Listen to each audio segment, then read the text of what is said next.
Ooh, here we are. Okay. Howdy, everybody. Hey, Stephen. Hey, Travis. Hey, William Madsen. Hey, University. Hey, Sam. Hey, Goldmoon. Hey, everybody else. We are live, and it is video reaction night. I decided I'd do these more at night. I've kind of like gotten bored of doing morning streams. Like, honestly, I just like them at night now, so I'm going to do them at night. There's not really much point to, like, doing morning stuff. I know I said I wanted to, but, like, at this point, I'm not really worried about it. But at any rate, how have you all fared this lovely evening? Hopefully you all have been doing well. Hey, Kite. Welcome, welcome. Okay. Whew. God, it has been a rather steamy hot day. I tell you, we get maybe 3 weeks, 4 weeks of spring, and then the Mississippi humidity kicks in full time, and now it's summer, even though it's not going to be summer for a month or so. But no, Mississippi's, the weather here doesn't play around. But sadly, that's just how it is. You've been having a hard day. I know you have, I know. But you should be doing a little bit better than you were earlier today. I don't know. At a time of year here where it's miserably hot even inside. Yeah, my room is very insulated. And so I get very I get a lot of heat. It's not fun. I'm going to install a wall-mounted unit. Last year, unfortunately, at the worst time of year, around July of last year, our AC unit died on us. And so we had to run out quickly before we could buy a new AC unit. We had to go out and buy a bunch of wall-mounted units, and then we took them out for winter, out of the wall. And basically, mine sat in my closet ever since. And so I knew I would probably end up having to go back and reinstall that sucker because my room is not terribly well ventilated, shall we say. I swear there's like more insulation in my room than anywhere else. Or maybe less. I don't know. It doesn't feel cold in the winter.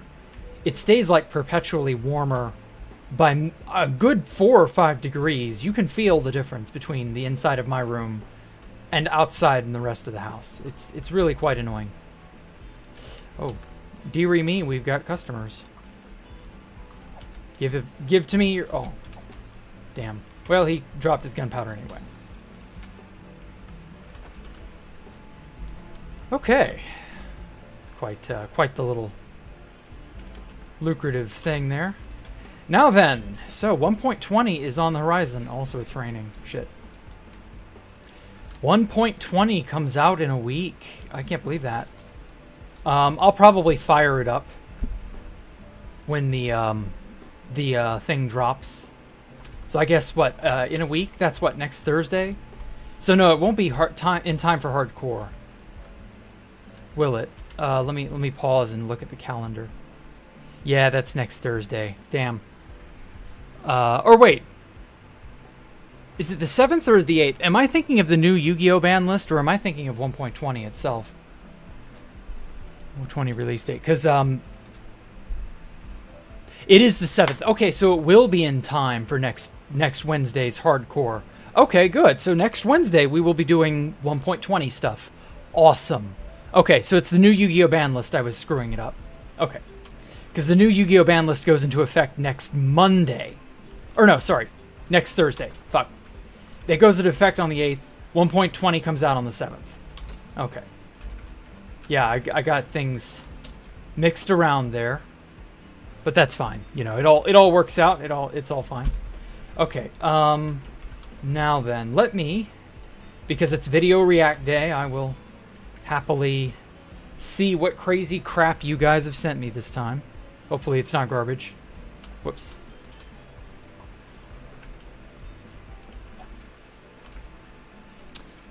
There we go.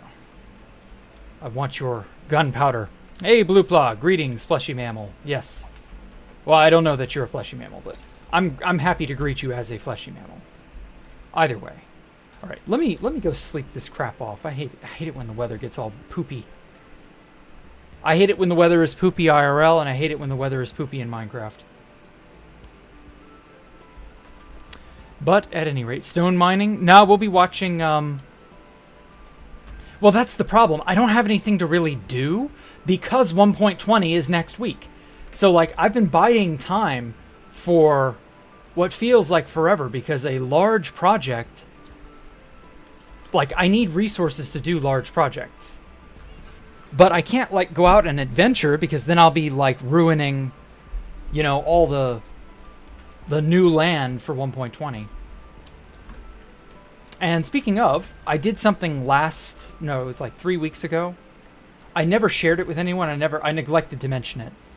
I don't know if it overwrote my raid farm. I regenerated the world except for these chunks. So this area is all as you've seen it. You know, we've seen this place a million times. But the village out here, the area over west of here towards spawn, yeah, my raid farm, that got erased. Like, everything got regenerated. I regenerated it on purpose and prepped for 1.20.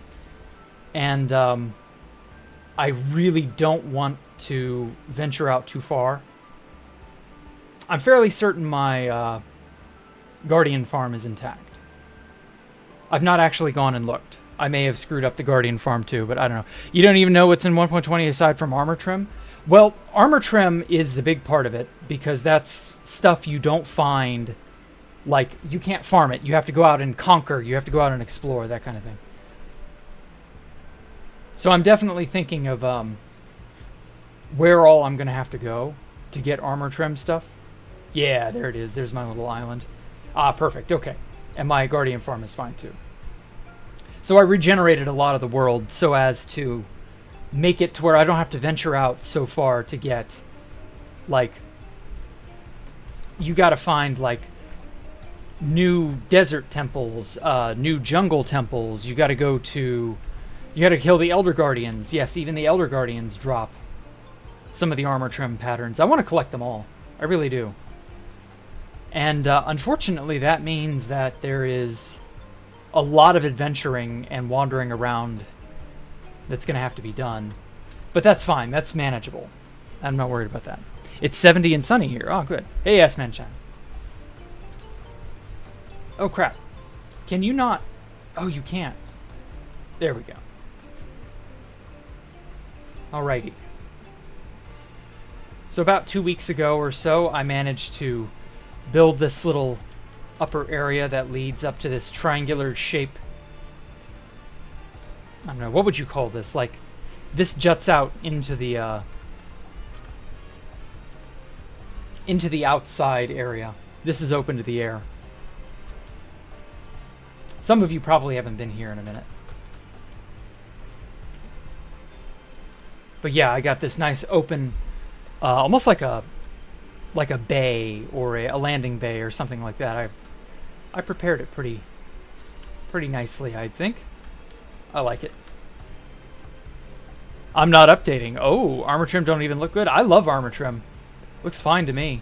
But hey, to each their own, S-Man. Sorry if you don't like it. So yeah, just to recap, we've gotten 4 out of the 6 sides done. I didn't want to do the other 2 sides like I've done these. I want to do each of these 4 sides uniquely. So I didn't want to start on these 2 sides before 1.20. Just because I knew it would take forever to complete any one of these 2 sides. And yeah, I knew I would end up going adventuring and stuff. So, you know, that's why we've been busy mining and mining and all that garbage. You know what I mean.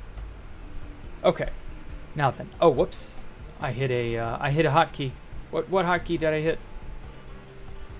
Holy shit, hotkeys, I tell you. There we go. Much better. I don't even remember when I hit that. Okay. Now then. I've got... Oh, I almost forgot. I didn't post on Twitter. Give me a sec.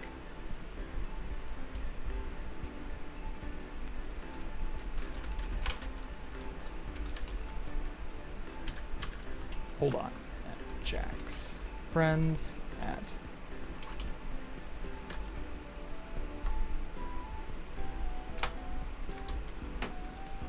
Here we go.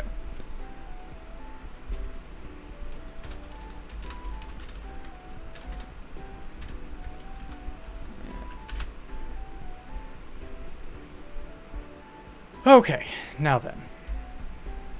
So, you guys, for the last several days, have been giving me these reaction videos. Let's see what all we got here. Where were we last week? 524. Yeah, that was last week. Okay. Serial killer breaks down his best kills. Did I do that one already? I think I did. Yeah, it sounds familiar. And then Deputy Police Chief arrested in Polk County. Yeah, I remember that. Sony releases a stupid piece of shit that doesn't work. Yeah, I saw that. Okay, react to Pop Bob, Ta. I will react to Pop Bob, fine. And then...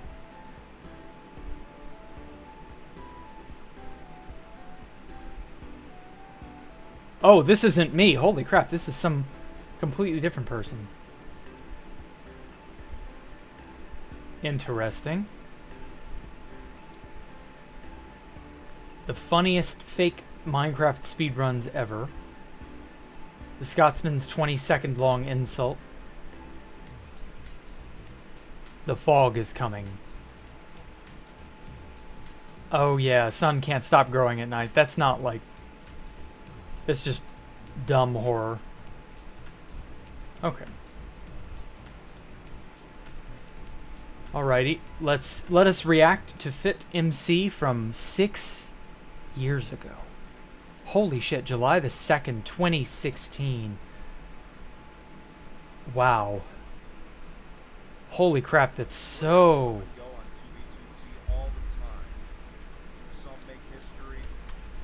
Ooh. But there is one player that left their mark on 2B2T forever, and that player's name is Pop Bob. Chances are you've heard the name before, but do you really know the story? Come, children, gather round. I shall tell you the story of Pop Bob. Death sentence.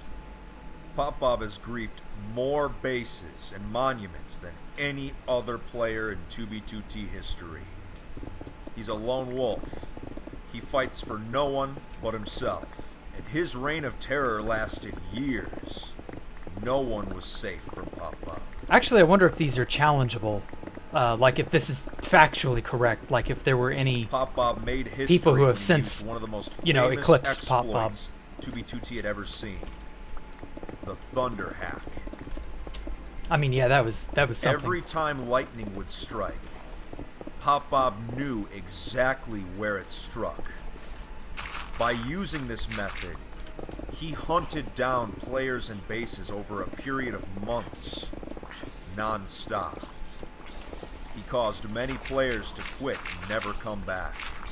Using this method, he found me, destroyed my base, and killed me.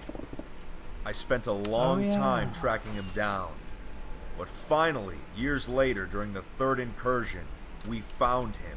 We chased him down, fought him, and caused him to combat log. It was a success. But by the time we fought him, he was just a shell of his former self. Now you're probably wondering, why did all of this happen? What caused him to do this? And here we are at Passy Town, also known as Squid Base because of a giant squid statue that used to be here. Now this base has a lot of history.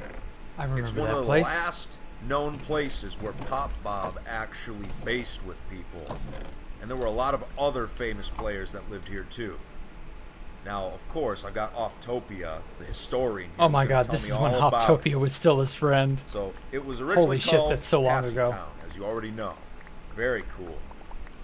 The entire base has been partially griefed. A lot of structures are still standing, but we're going to take a look at all of them, griefed and ungriefed. So this base was founded in 2011 at the same time I love how he's blurred out the chat. Offtopia and Judge Holden built Old Town. Now, Judge Holden, if you don't know who that is, he wrote the 2B2T comic a while back. Do people even still read that? So in addition to Pop Bob, Police God, Mike, it's been ages. Passy, XCC, and there I were should others reread here that. too. So this was a very big base at one point. And wow, Police Mike, I haven't heard his name in a long time. So this base only lasted about 3 months before it was found by someone named Luke to the Bum. Luke to the bum. It's In bun. 2011, 100K away from Holy spawn shit. was actually considered pretty far. And so this base, Passytown, was actually the farthest base away from spawn at one point. It was never griefed much, but still, it's funny to think that they used to consider 100K to be like far. Where now Yeah, we have well, bases out in the millions. 100K is still pretty far. Just not like... There was probably super a fire far. here at some point. It's annoying, Some but not TNT like too. impressive.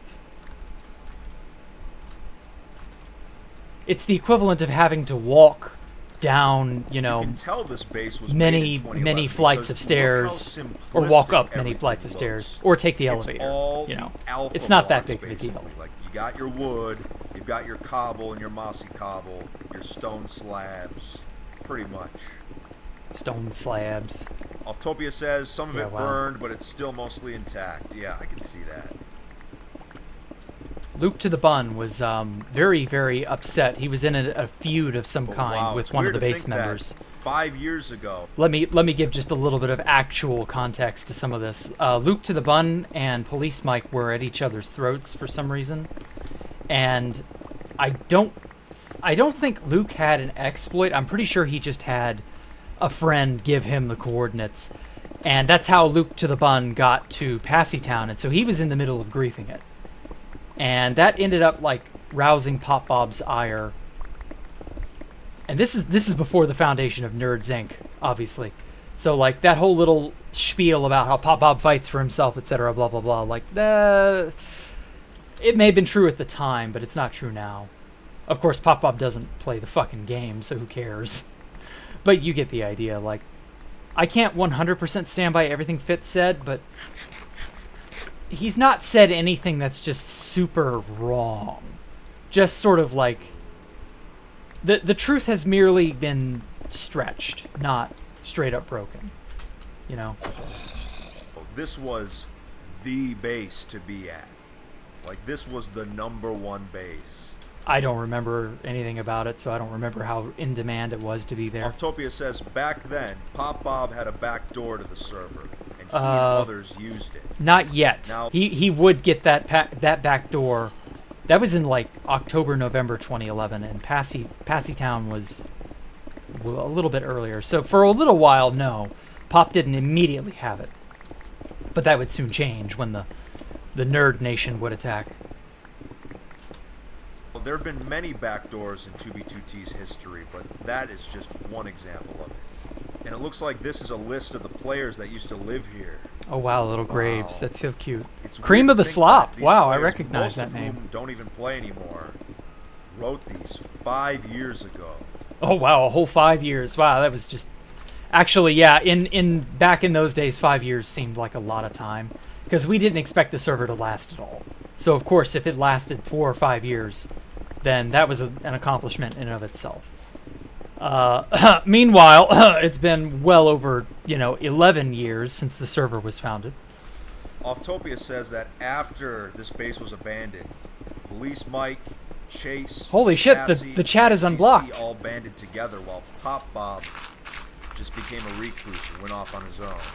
Supposedly would he was never on group like up, base, or build with anyone else ever again. supposedly Pop was on something like lithium or some other medicine for mental related, I think bipolar. I don't really know too much about psychological disorders and what medicines treat them. So like I don't know what lithium is for. I just know that it is a medicine for a psychological imbalance of some kind. And so like I've heard many times that Pop Bob was off of his lithium when he griefed everybody and was raining hell down off the back door in 2011. That was the explanation I was given by XCC2 and Who else? One other person said that. I think Chris Layton said that. And so I can only assume they're correct, but I don't know. So yeah, like, I want to say Pop Bob, if there is some validity to that, he was likely on meds for a time, and then he became a recluse because he went off them. That never does any good for anyone whenever they go off their meds and they're on. Actually, let me look that up. What is lithium? What is lithium used to treat? It's a mood stabilizer for treating certain mental illnesses such as mania or hypomania or bipolar. Okay. Interesting. I didn't know that. Okay, so yeah, then that'd at least indicate, Pop Bob suffers from either bipolar or something of that nature. And that's right along where I expected, because like from everything I'd heard about Pop Bob over the years, that makes perfect sense. So this dome in front of us is Pop Bob's. He built it originally, and it became his signature building wherever he went. How bad of a crater do you think that dome is now?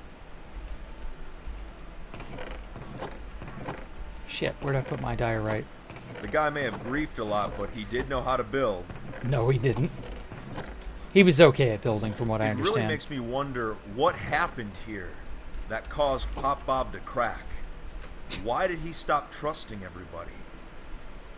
Offtopia says that every time Pop Bob got griefed, there was one of these at his base. So he always would build this same type of sphere. Maybe this dome is going to give us some insight into what Pop Bob is really like. I love how he's treating it like it's an archaeological excavation. Quite an impressive or build. Some sort of like Dome deeper builds like look this are into always pretty neat, but looks like he did a really nice job. The mind of a killer or some I shit. think that he was just like one of us at one point. He was just like us, for real, for real. Fun, Jesus. had friends, trusted people. Eh. Very eerie to be in here. I mean, now, Offtopia is actually most people tend to make surprised friends. that I know as much about Pop It's not Bob that as special. I do, but I don't think he knows that I was one of his victims. And believe it or not... Oh, yeah, that reminds me. Fit being a victim. I was the one who told Fit about what had happened and when the Thunderhack was still going on. He was baffled one night. We were in a tiny chat. It was me, Silver Crown King, obviously Fit, and I want to say Tristan was there too. This is back when Tristan was still cool. And someone else was there. I think it was either Awesome Guy Monkey or I don't know. It was someone from that time. And he was baffled. Fit was just like, how did he find me? I don't get it. What happened? So it just doesn't make sense. I was AFK and then I was dead. And then I was like, oh yeah, that was during the Thunderhack time period where, Pop Bob had everybody's coordinates through thunder strikes or lightning strikes. And Fit just was like, his mind, I could see that he had his mind blown that night. He had his camera on, by the way. And I was just like, yeah, you didn't know that. I was amused at the entire exchange because I was like, yeah, dumb oversight like this, because that was the reason the Thunderhack even worked at all was Notch code. Because Notch was, shall we say, less than careful about how he implemented some of his newer features. And so, I was like, oh, when I had it explained to me by Pyro how, Thunderhack worked, I was just like, yeah, that sounds about right. Notch was very careless in what he did. So, sending a global broadcast to every person on the server, that's about par for the course, because I'd heard already by that time a lot of dumb shit that Notch had implemented could be used against your average player. And by the time I heard that, it didn't really come off as like super shocking. It was just like amusing. And then I'm talking to Fit, who again, he has his camera on, and I'm talking to a person who looks like a total gem rat. And he's taking 2B2T this seriously, and I'm like, yeah, crazy shit like this is kind of not super out of the ordinary, but like it's kind of out of the ordinary, but like it's annoying. And he was just like, whoa, Minecraft can be used in this way. And I think at that time, in that moment, the Fit that we would come to know today was born. That was the moment Fit was like, whoa, there's so much more to this server than meets the eye. You like my Fit impression? So Day yeah. when Pop Bob killed me, destroyed my base. Yeah, the day Pop Bob killed him. That was the day the Fit MC that we know of now was born.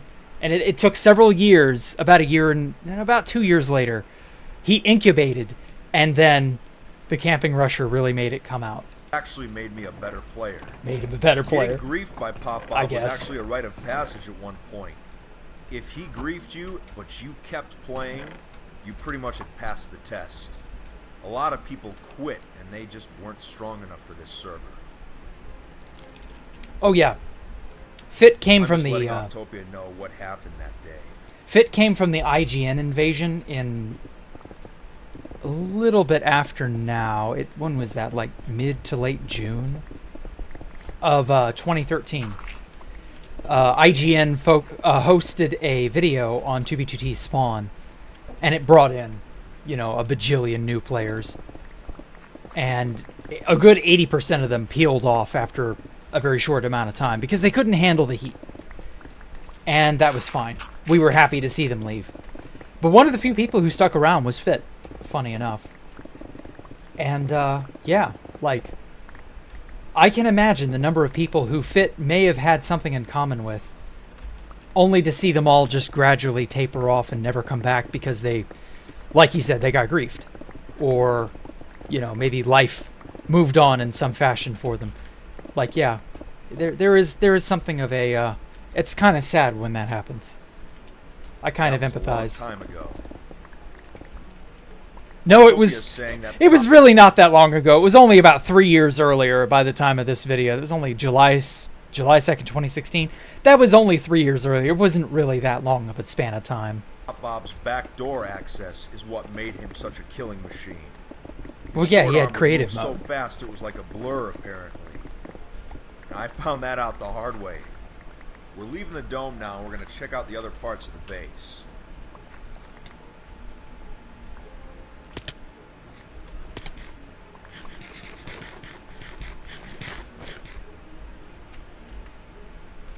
Oftopia is going to tell me a little bit about this castle with all the fire on top of it. Oh shit, I recognize recognize that. that. By Passy and XCC. And now Passy's famous for building a lot of castles on the server, so this one makes sense. So this town and Old Town were both the starter bases for many more bases. The people in Old Town actually stayed together until the end of 2013, so that's a long time for everyone to be at one base together. Yeah, that was Rapture, Very cool. I believe. It's weird to think that so much history started here at Passy Town. Again, how big of a crater do you think this place is now? Oh wow, a pig spawner. That's a clear man. sign they had access to the back door. I totally have haven't never seen seen one a of those pig since spawner on Camptown. 2B2T before. Jeez. I totally didn't have dozens of them About the 2B2T at Space timeline. Valk 3. You're going to notice that a lot of the old bases from the Face Whoops. Punch era, they were called towns. It wasn't like the later eras where they were named after like famous mythological places. They were just towns. Yeah, we didn't have imaginations Looking in those at this days. thing, I'm surprised it's still standing. I mean, it's made out of wood. I can't believe no one tried to burn this place down. Well, I'm sure it did get burned down many times. It has a very lodge feel to it.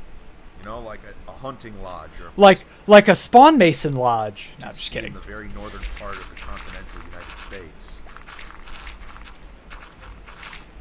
Oftopia is just commenting that places like this were common back when there weren't that many fancy blocks. Fancy these blocks. old bases, they didn't have a lot to work with, so they had to get creative with what little selection of blocks they had. It's amazing to think you would call that stuff fancy by modern terms. Overall, a very cool house. We're coming back to the outsides of Pop Bob's dome right now. It does look pretty cool at night. Oh, I wonder what Oftopia's thinking about right now. Interesting. The Black Sun, probably. Oftopia says Pop Bob griefed so many of us, and his build is still standing here. Oh, the ironing. Amazing. The ironing. That is true. The The grand cosmic irony. I'd like to say. that killed and griefed so many of us, and yet his build is still standing. It is quite remarkable now that I think about it. To see this build, knowing what Pop Bob would go on to do, it's a really unique feeling. A feeling that you would only get in a place like 2B2T. Nowhere else could you feel something like this. Offtopia's taking a little jab at Pop Bob, saying because this same dome was found around the map multiple times, that he was a bit uncreative after a while. He was a bit unhinged. I don't know that creative had much to do with it. Like I said, Offtopia is one of those players that everybody respects. He's been here so long, he's seen it all. He's just a book of knowledge for us. Let this be a lesson that anyone can come on 2B2T and make a name for themselves. Anyone can become a legend like this. Now, is that true anymore, do you think? Is there such a thing as a modern 2B2T legend? Does anybody currently play and can actually, you know, rise to this, quote, meteoric level? Or whatever? Like, is that really something someone can achieve nowadays? Like, I don't know. I think there are no more legends on 2B2T. I've thought that for a while. Like, no one's really of that caliber any longer. So, like, probably not. Like, I don't feel that way.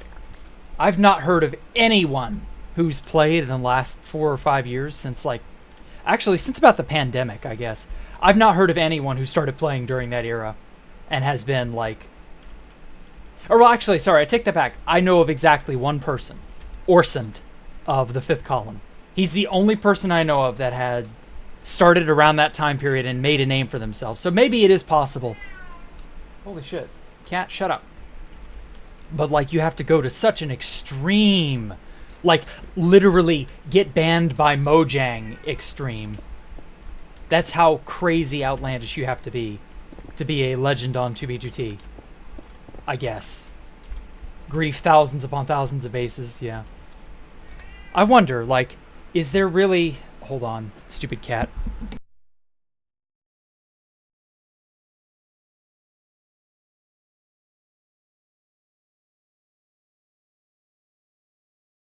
But anyway, yeah, I wonder, like, the bar has just been set continually higher and higher and higher throughout the years. Is there any way to, like, top it? Sometimes it's good. Sometimes it's crazy.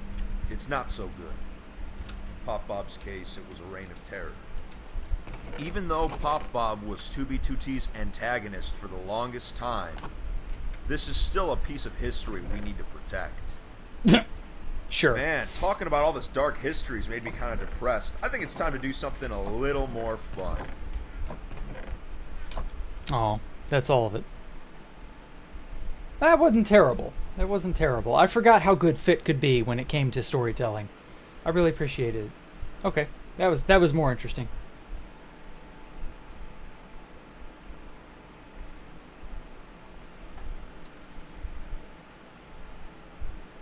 All right. The funniest fake Minecraft speedruns ever. No, my cat wanted out. She didn't want pooed. Because everything has been done. Yeah, that is not entirely wrong, Universon.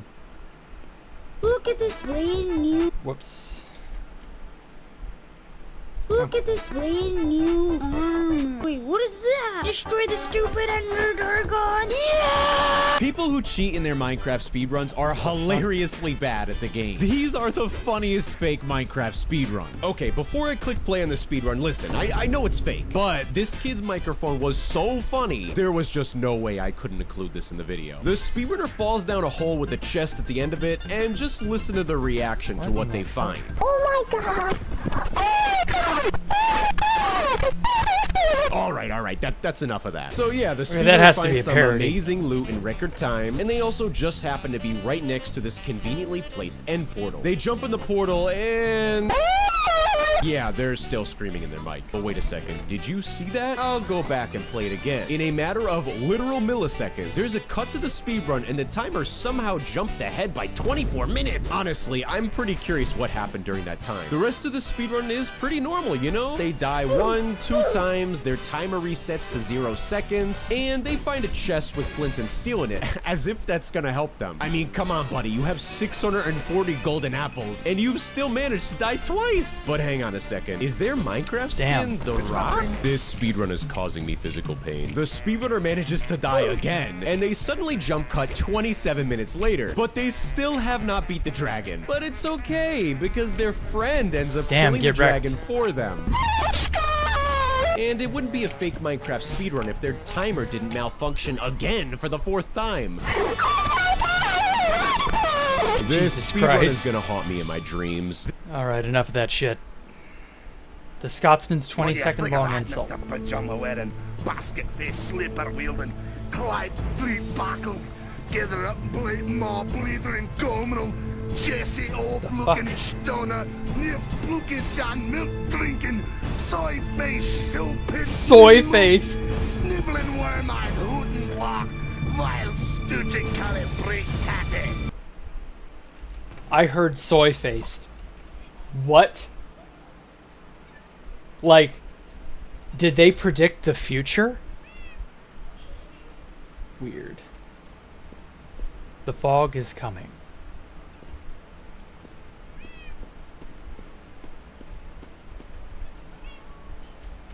Let me see how this looks. No.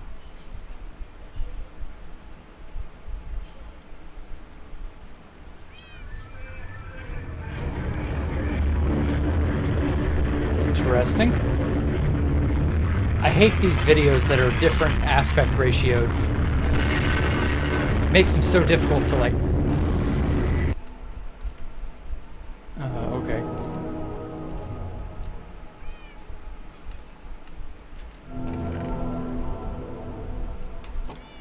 I don't. What am I even supposed to be looking at here, guys? Whatever. Fuck off. And I've only had to use violence for necessary defense. And I've certainly never used it to take a life. And I've certainly never used it to take a life. And I've certainly never used it to take a life. And I've certainly never used it to take a life. And I've certainly never used it to take a life. And I've certainly never used it to take a life. And I've certainly never used it to take a life. The monks always taught me that all life is sacred. Even the life of the tiniest spider fly caught in its own web. Even the life of the tiniest spider fly caught in its own web.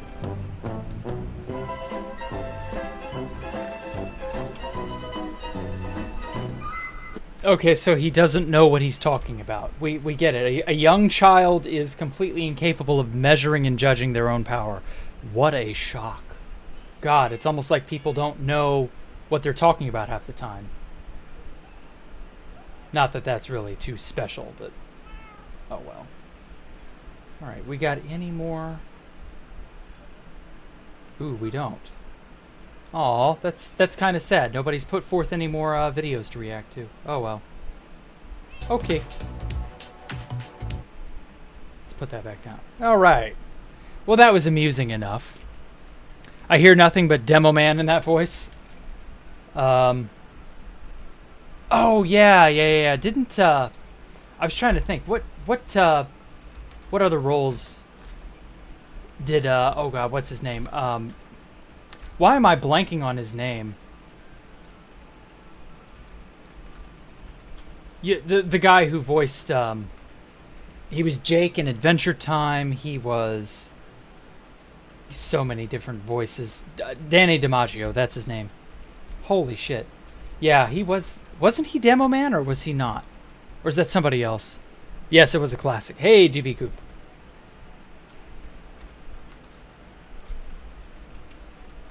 Is it John DiMaggio? Fuck, I don't know what his name is off the top of my head. Once again, proves that we are incredibly unfunny. Yeah. Actually, I think something I should do is dissect Fitz videos in just a little bit greater detail. Has anybody done that? To, pick apart Fit just a little bit more? to like more heavily scrutinize some of the things he said and did, to fact check Mr. MC himself. Has anybody done that? And in more than just like a Reddit post or some useless outlet like that, like in an actual interesting, competent critique. I don't think anybody's actually done that. I think I should do that. I think I'm qualified, don't you? Like, of all the people who has lived, you know, on 2B2T as much as I have, surely I have a greater chance at a greater breadth of and scope of experience and knowledge. Maybe I should do that. Let's fact check FitMC, shall we? Some of his shit's pretty good. Some of his stuff has actually been pretty ironclad over the years. But some of it has been pretty shaky or very dramatized. You can tell. But yeah, I'm actually kind of curious. I haven't seen any of his videos in well over a year now. I don't think. I don't know. Yeah. Would you guys like that? Gary Schwartz. Okay. Not what? Not really? Whatever. All right. Should I fact check FitMC? Shall I do that? I really kind of want to do that. Unironically, I want to fact check Fit.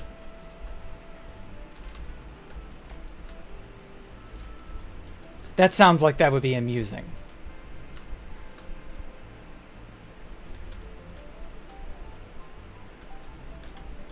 No need to fact check when everything, since no corn video is blatantly fake. Oh, the no-com video. Why did I read that as corn? What is wrong with me?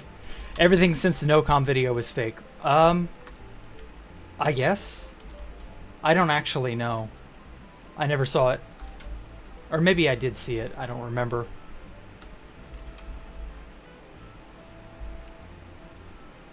Well, I mostly meant his older videos, though, not the newer stuff. The newer videos blow.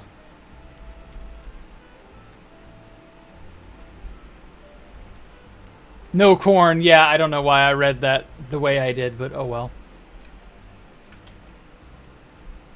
No corn. Pepek, you would totally watch that. Okay. All right. I might give that a try. All right.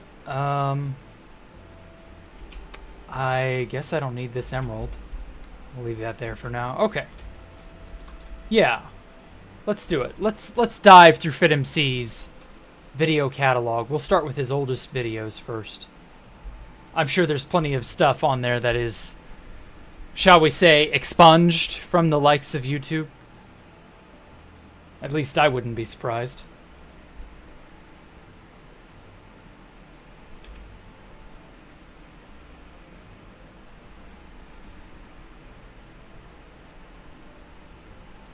All right.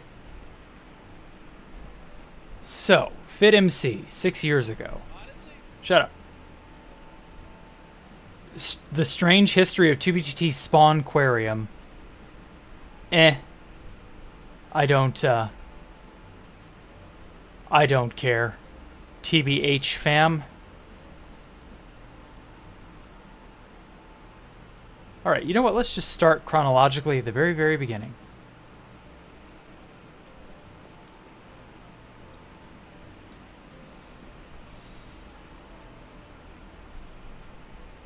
Alright, so we have a bunch of really, really old base tours.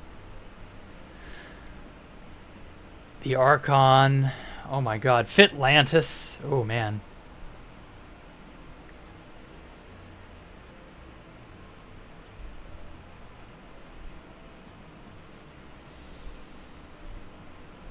I kind of just want to do the history videos only. I don't really care to do...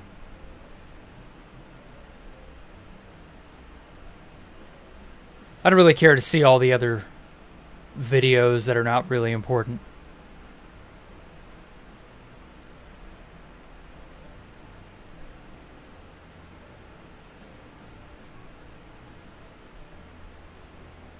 Oh man, Project Vault. Holy crap. I hadn't seen a Project Vault video in ages. High pixel.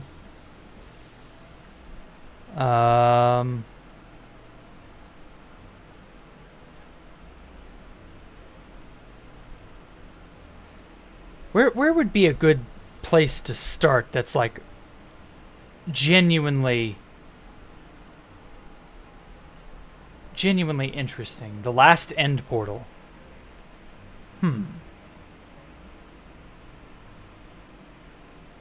This is only like a 5-minute video. What was this one about?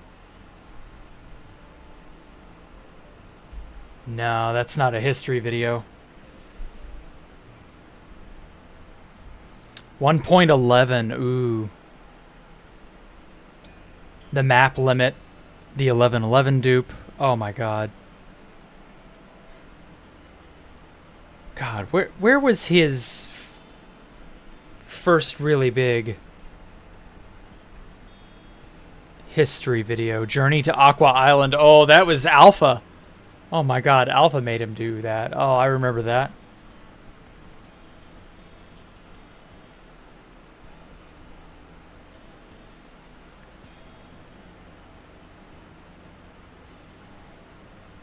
"2B2T, 2010 to 2013.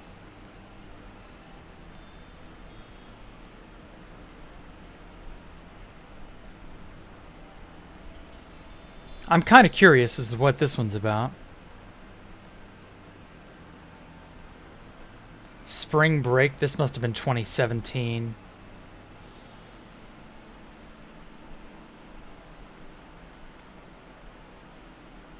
So how many different...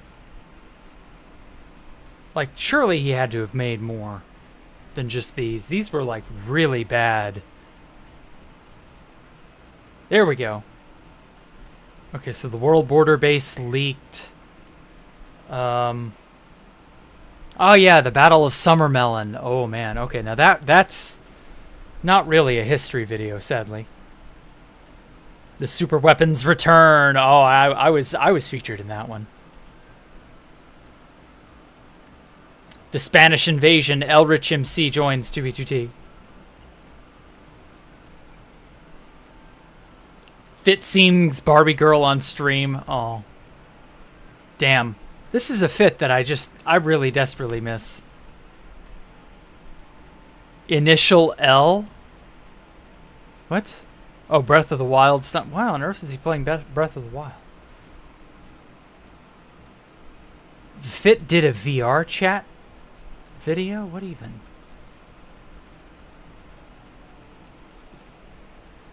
Wow. Trident stuff. April Fools 2018. Popular MMOs. God, this is ancient as hell.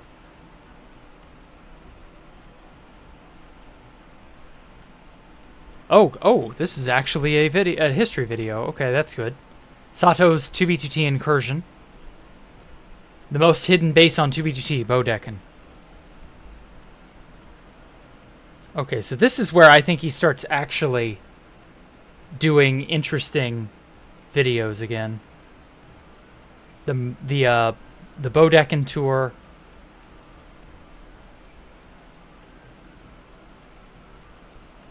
Pop-Ob's Castle. Oh, I remember this. Yeah, I'll do that one. How Melon became symbolic on 2B2T. Niflheim.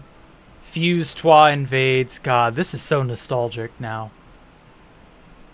The complete 2B2T timeline. Okay, I'll give that one a look.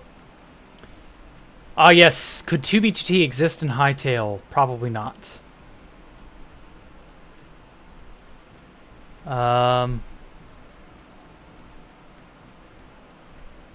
The history of flight. Has 2B2T been backdoored?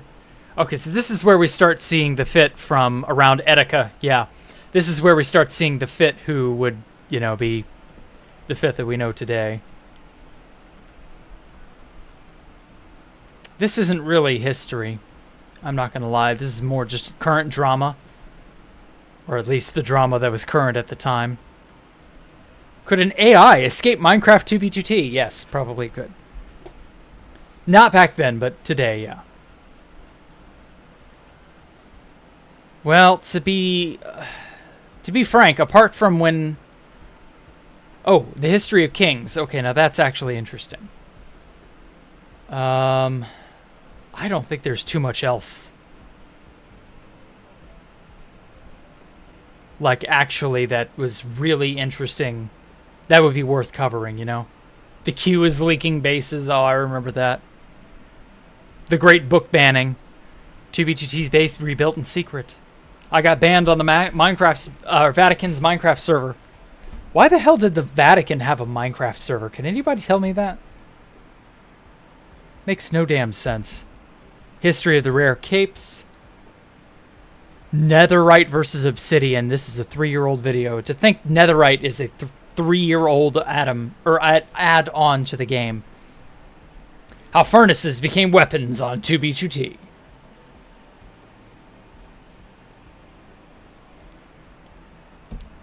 Well, unfortunately, things get very clickbaity and kind of silly at this point, so there's really not a whole lot to, like, dig through.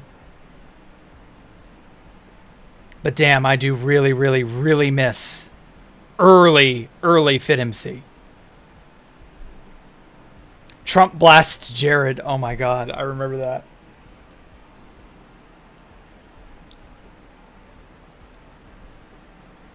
Okay, so I think... Oh my god, I went so far back I saw his Team Fortress 2 videos. Damn, now that brings back some memories. Okay. There's really nothing, like, super interesting.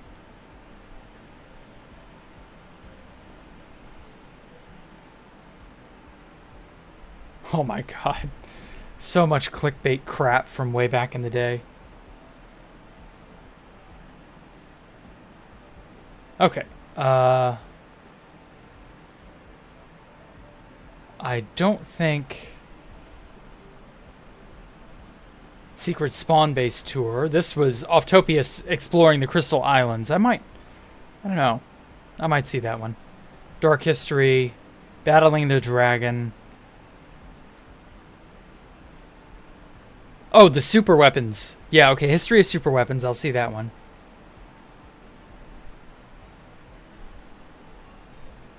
Yeah, this is when Fit really blew up that first time.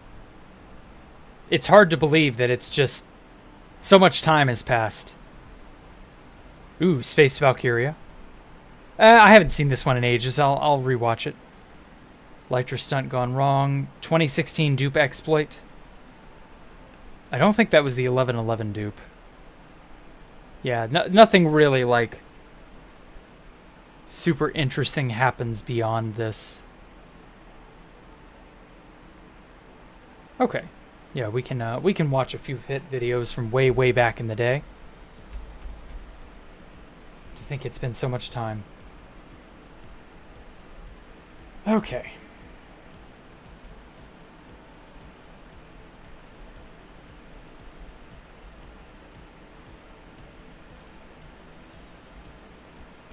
There we go.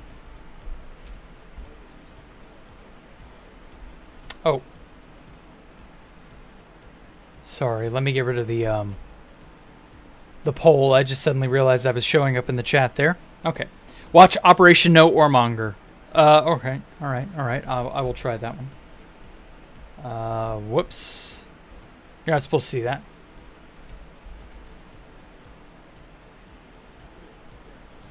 Oh, wait, no, this is the old one there. Fuck. Shut up. There we go. Players used to think There that we go. building in the end was a waste of time. But a player by the name of Jacktherippa thought otherwise. Gasp. He had a dream My name. that no one thought possible, and he made his dream a reality by building the largest end base in the server's history. Space Valkyria. He's never pronounced the name right. Not once. It's Valkyria.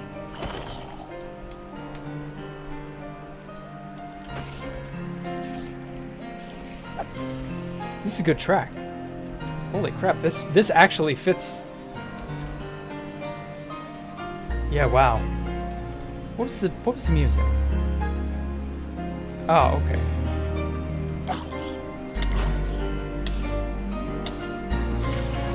It feels very Kingdom Hearts-esque.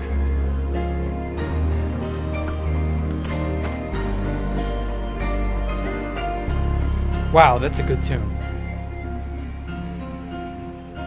Wow, I wonder what that bass is doing today. 2B2T. This is where they would live. Like with every story in this place, there is no happy ending. Jack originally went to the end because he simply wanted to build a base. He started his base thousands of blocks out so that no one would find him. It was really only about He 2,000. had access to several infinites, rare glitched items that allowed a block to be used more than once.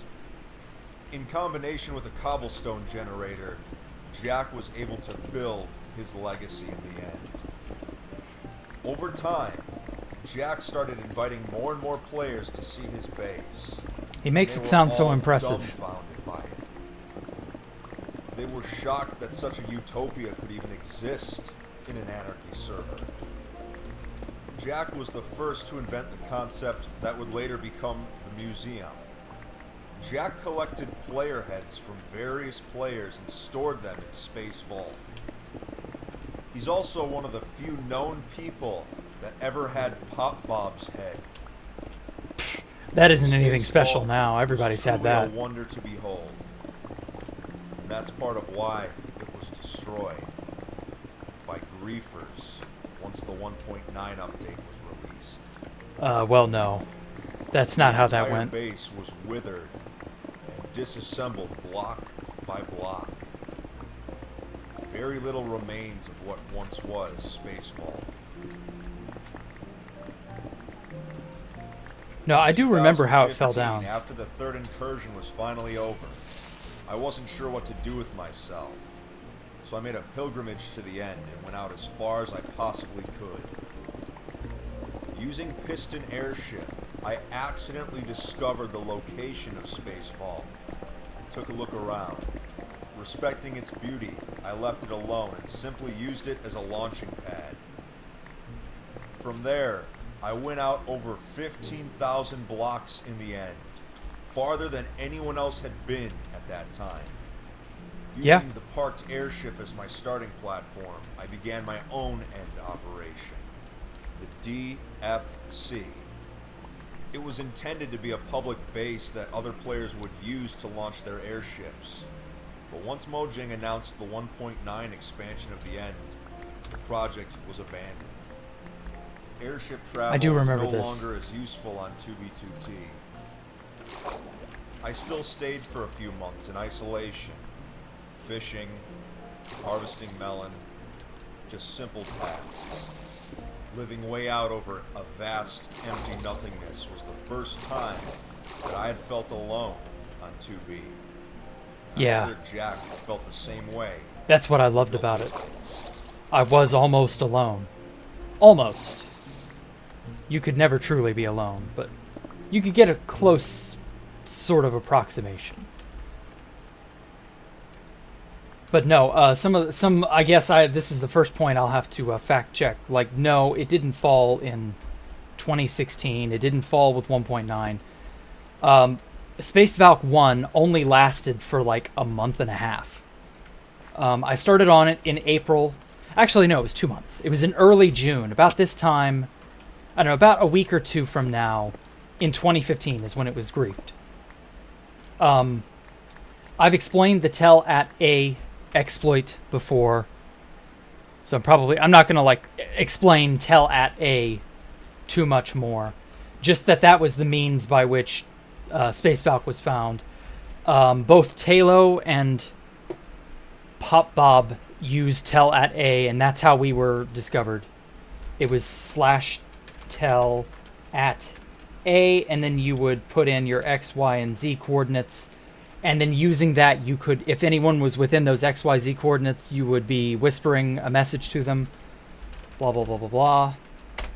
And so within like 2 or 3 messages, you could triangulate someone's position. And that's how the coordinates were compromised. Pop Bob did it first, and then Talo shortly after, because they were all you know, they all talk to each other.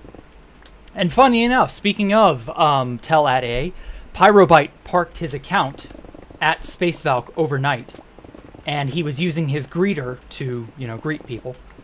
And that was the account that they honed in on, found the coordinates of it. It was, of course, it was really close to spawn, so everybody was like, well, where the hell is he? And that's when they put 2 and 2 together and went, ah, he must be in the end.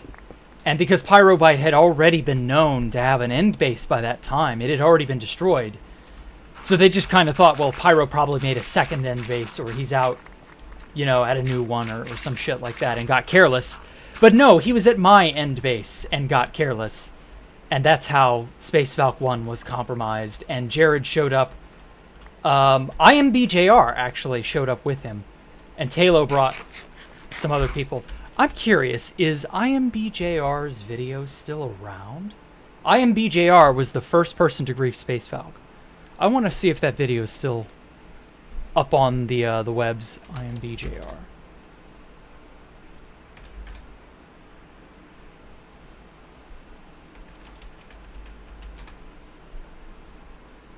Oh, God. Here it is. Okay. Holy shit. His channel is still around? What? Oh, it's unlisted, isn't it? Yeah, that wouldn't surprise me. Damn it, I'm probably not going to be able to find it then. Oh, that's disappointing.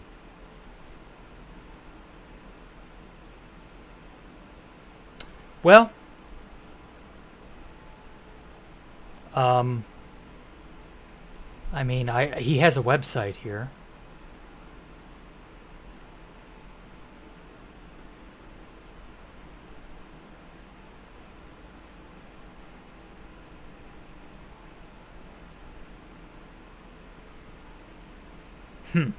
He has a very bizarre website. I will, post it in stream chat here. Very strange. IMBJR. Well, at any rate, IMBJR was the first person to grief Space Valk. And, no, it's not a virus, probably. Games have always been an escape from reality. It allows us to enter a world that we can control. But with 2B2T, this is not the case. Many of the events that have unfolded on the server throughout its history are eerily similar to events that have happened in real life. One of them in particular was the debatable. Cold War. Before the war with Russia, there was an arms race on 2B2T between the veterans for the most powerful items ever created in Minecraft. I mean, I'll say only this. People are people no matter what medium you happen to be in. And so things like Cold Wars, arms races, like, yeah, we've definitely done shit like that on 2B2T. But that's only because we're all human at the end of the day. We all behave fairly expectedly. Humans are not mysterious. We're actually quite predictable and understandable. Like, human psychology is a thing for a reason. So, like, yeah, you'll see patterns of events and happenings in real life just like you would in 2B2T. It's fairly normal. The super weapons. These elusive items varied in their abilities. Some of them had a sharpness level of 32,000. Enough to kill a fully armored player in a single hit. Yep. Infinitely stackable harming potions. Weapons with I enough do remember knockback those. to kick someone for flying. Yeah, those were Thorn's funny. armor that instantly killed the attacker. Come to think of it, didn't Fast Vincent... Yeah, Fast Vincent covered that when he was covering the book hacks. He showed that there was... X0XP and his friends would use the 32k knockback books to send themselves flying, and it would kick you for flying if you were... if you just jumped up. But if you got knocked off the edge of a building or the edge of a tall height, it wouldn't kick you. And you would soar for hundreds of blocks back. That's how bad it would knock you back.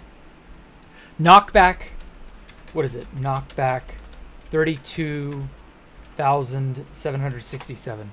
That was the level that it would be at. It was and crazy. looting levels that would cause the entire server to crash if a mob was hit. No, it was fortune, not Originally, looting. these items... No, it was fortune. If you had fortune 32k, you would pop blades of grass, and they would drop so many wheat seeds. That was what would cripple the server. So, close but not quite.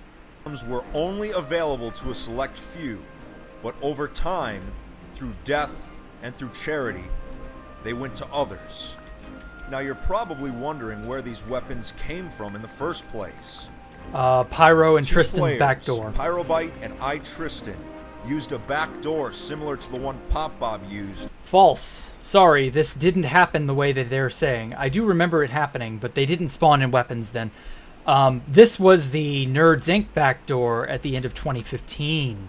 That's where the actual super weapons really came from. But we wouldn't know that for many more years. In order to forge these weapons. Due to their immense power, many people considered Pyro to be the king of 2B2T for the longest time. before he Phenomenal left. cosmic power. For years, people tried their hardest to get these weapons. And earlier this year, Housemaster finally discovered the existence of these weapons. No. Angry that someone had created these without his knowledge, he installed a plugin that reverted all of the stats of the super weapons back to their normal amounts. Sharpness Impossible. 32,000 was now sharpness 5 again. Housemaster had intervened in the anarchy and put an end to the arms race by himself. There are still some not really. hacked items on 2B2T, though they are not nearly as powerful as the super weapons once were. We did While hide the a few. museum is in possession of several of these items, they will never be displayed out of fear that they could one day be used against the veterans. The That veterans. brings us to today, where new players can rest easy knowing that these weapons no longer exist. Yeah, they totally won't be sold for hundreds of dollars a pop in 2019, 2018? It was 2019, yeah. Yeah, they totally won't be sold for hundreds of dollars a pop and end up in literally everybody's possession. No, that will not happen at all. Where old players can sigh a sigh of relief, knowing they can go back to spawn and not lose everything in a single strike. And Jacktherippa and Alpha will sigh a sigh of relief as I pay off one of my car payments. Will there ever be another super weapon on 2B2T again? No, because House hates fun. Who knows? But much like the real world, only time will tell. Will there ever be an update on 2B2T? Hell no. Not as long as there's life in Housemaster's, I don't know, decrepit heart. Who was the king of the oldest anarchy server in Minecraft? Whoa. Different. Oh, this is from 2019, no wonder. I was like, whoa, different mic quality. Sounds like a ridiculous question, right? How does somebody rule a Minecraft server that has no rules?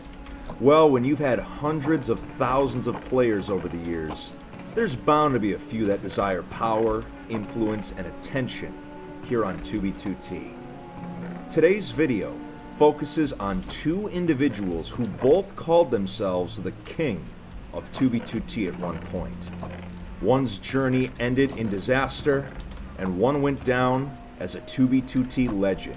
I mean, There's a lot of history to cover a lot of today, people have said they were so the let's get king at one started. point. When Not just looking at two. the 2B2T timeline, everything that I discuss in today's video takes place between 2010 and early 2016, as this is the only time in the server's history where the player base was small enough to come to a consensus on anything. The first person to ever call himself king of 2B2T was a 2011 player named Chris Lighton. Old players recognize this name instantly because of what Because it's his real life name. happened to him. His story serves as a cautionary tale to all new players. So if you are new to 2B2T, Don't should use pay your real close name. attention to- That's what you should not do. Chris Lighton was your quintessential 2B2T player. He was toxic, Bubba Daboo. enjoyed griefing, and was all around obnoxious. He would constantly spam the following phrase in chat: Chris Lighton is the king of 2B2T. And that last part, I'm sure you can fill in the blanks. But he spammed this phrase non-stop. Yeah. And back in 2011, Yeah, I remember that. the /ignore feature did not exist yet. So players were forced to read these messages day in and day out. I mean, you could minimize your chat. It wasn't impossible. Just to get him to shut up. The player base at the time humored him and told him, "Yes, Chris, you are the king of 2B2T." And of course, it went to his head. He became one of the biggest griefers of 2011. He griefed spawn bases and took spawn killing so seriously that it was borderline obsessive. Some say that the 2B2T tradition of killing new players started with Chris. No, it didn't. Back in 2011, instead of having a random spawn location within a certain radius of 0, everybody would spawn in the exact same spot. Oh yeah, that was Chris awful. was notorious for pouring lava over the entire area, burning new players alive instantly. Oh no, it's worse than that. So what happened was there was spawn protection within 100 blocks of the spot that would, you'd spawn in at. And so what they'd actually did was they built up lava and water cobblestone walls around the outermost edge of that spawn protected area. And because liquids will still flow down into spawn protected land, they built up this giant impenetrable wall all the way up to the build height. And it was glorious and horrifying because if you were trapped inside, there was zero chance of you getting out. Housemaster himself had to intervene and destroy it. Players that originally made fun of Chris for trying to be the king actually began to respect his dedication to making life on 2B2T miserable for new players. When he wasn't busy killing these new players, Chris actually did work on some projects. He was one of the first people to dig out tunnels near the nether ceiling. He actually helped dig out the early parts of what is now the infamous X Highway to the world border. Chris was the most notorious player of 2011, and he had achieved fame and notoriety on the server. He had obtained all the attention. I can't necessarily say Chris Layton was the most notorious person. That's very, very hard to pin down to a single person. I mean, there's DSG 3002. There's Pop Bob himself. There's Police Mike. There's who else was really popular at that time? Passio 5 was pretty popular. There was Judge Holden and Offtopia. I don't know that I can put any one person as the most infamous person of 2011. But it was something. Cheshead was probably one of the most infamous for a brief moment in time. Luke to the Bun was a notorious griefer and was the scourge of Face Punch for ages. I don't know. That he desired. But all of this attention came at a cost. Some players had grown so sick of Chris that they wanted to make him leave the server forever. After doing some basic research, the players discovered something shocking. The true identity of 2B2T's self-proclaimed king. It turns out that Chris Lighton was not just a Minecraft username. Chris Lighton was his actual name. Chris had doxed himself by using his real name as his Minecraft name, and the toxic player base of 2B2T took advantage. He was harassed to the point of quitting the server. This event would unfortunately set precedents for many more incidents like this to happen over the years, and is part of what gave 2B2T the reputation of being the world's worst Minecraft server. He's very lucky that Chris had cancel come culture to didn't get its 2B2T fangs begging in for him. attention, and unfortunately for him, he got it tenfold. Chris's story is a cautionary tale for new players about why it's important to keep your personal details to a minimum when dealing with 2B2T. After Chris left the server for good, There would be many copycats throughout the years that would try and copy yeah. Chris's style and persona, even going as far as using his exact same messages in chat. But it wasn't until a few years later, until the next contender for king came along. Someone who I would argue came closest to being an actual king of 2B2T. Ah, good old Pyrobite. The most legendary 2B2T player of all time. Regarded by he's up most there. old players as the true king of 2B2T. How did he get this reputation?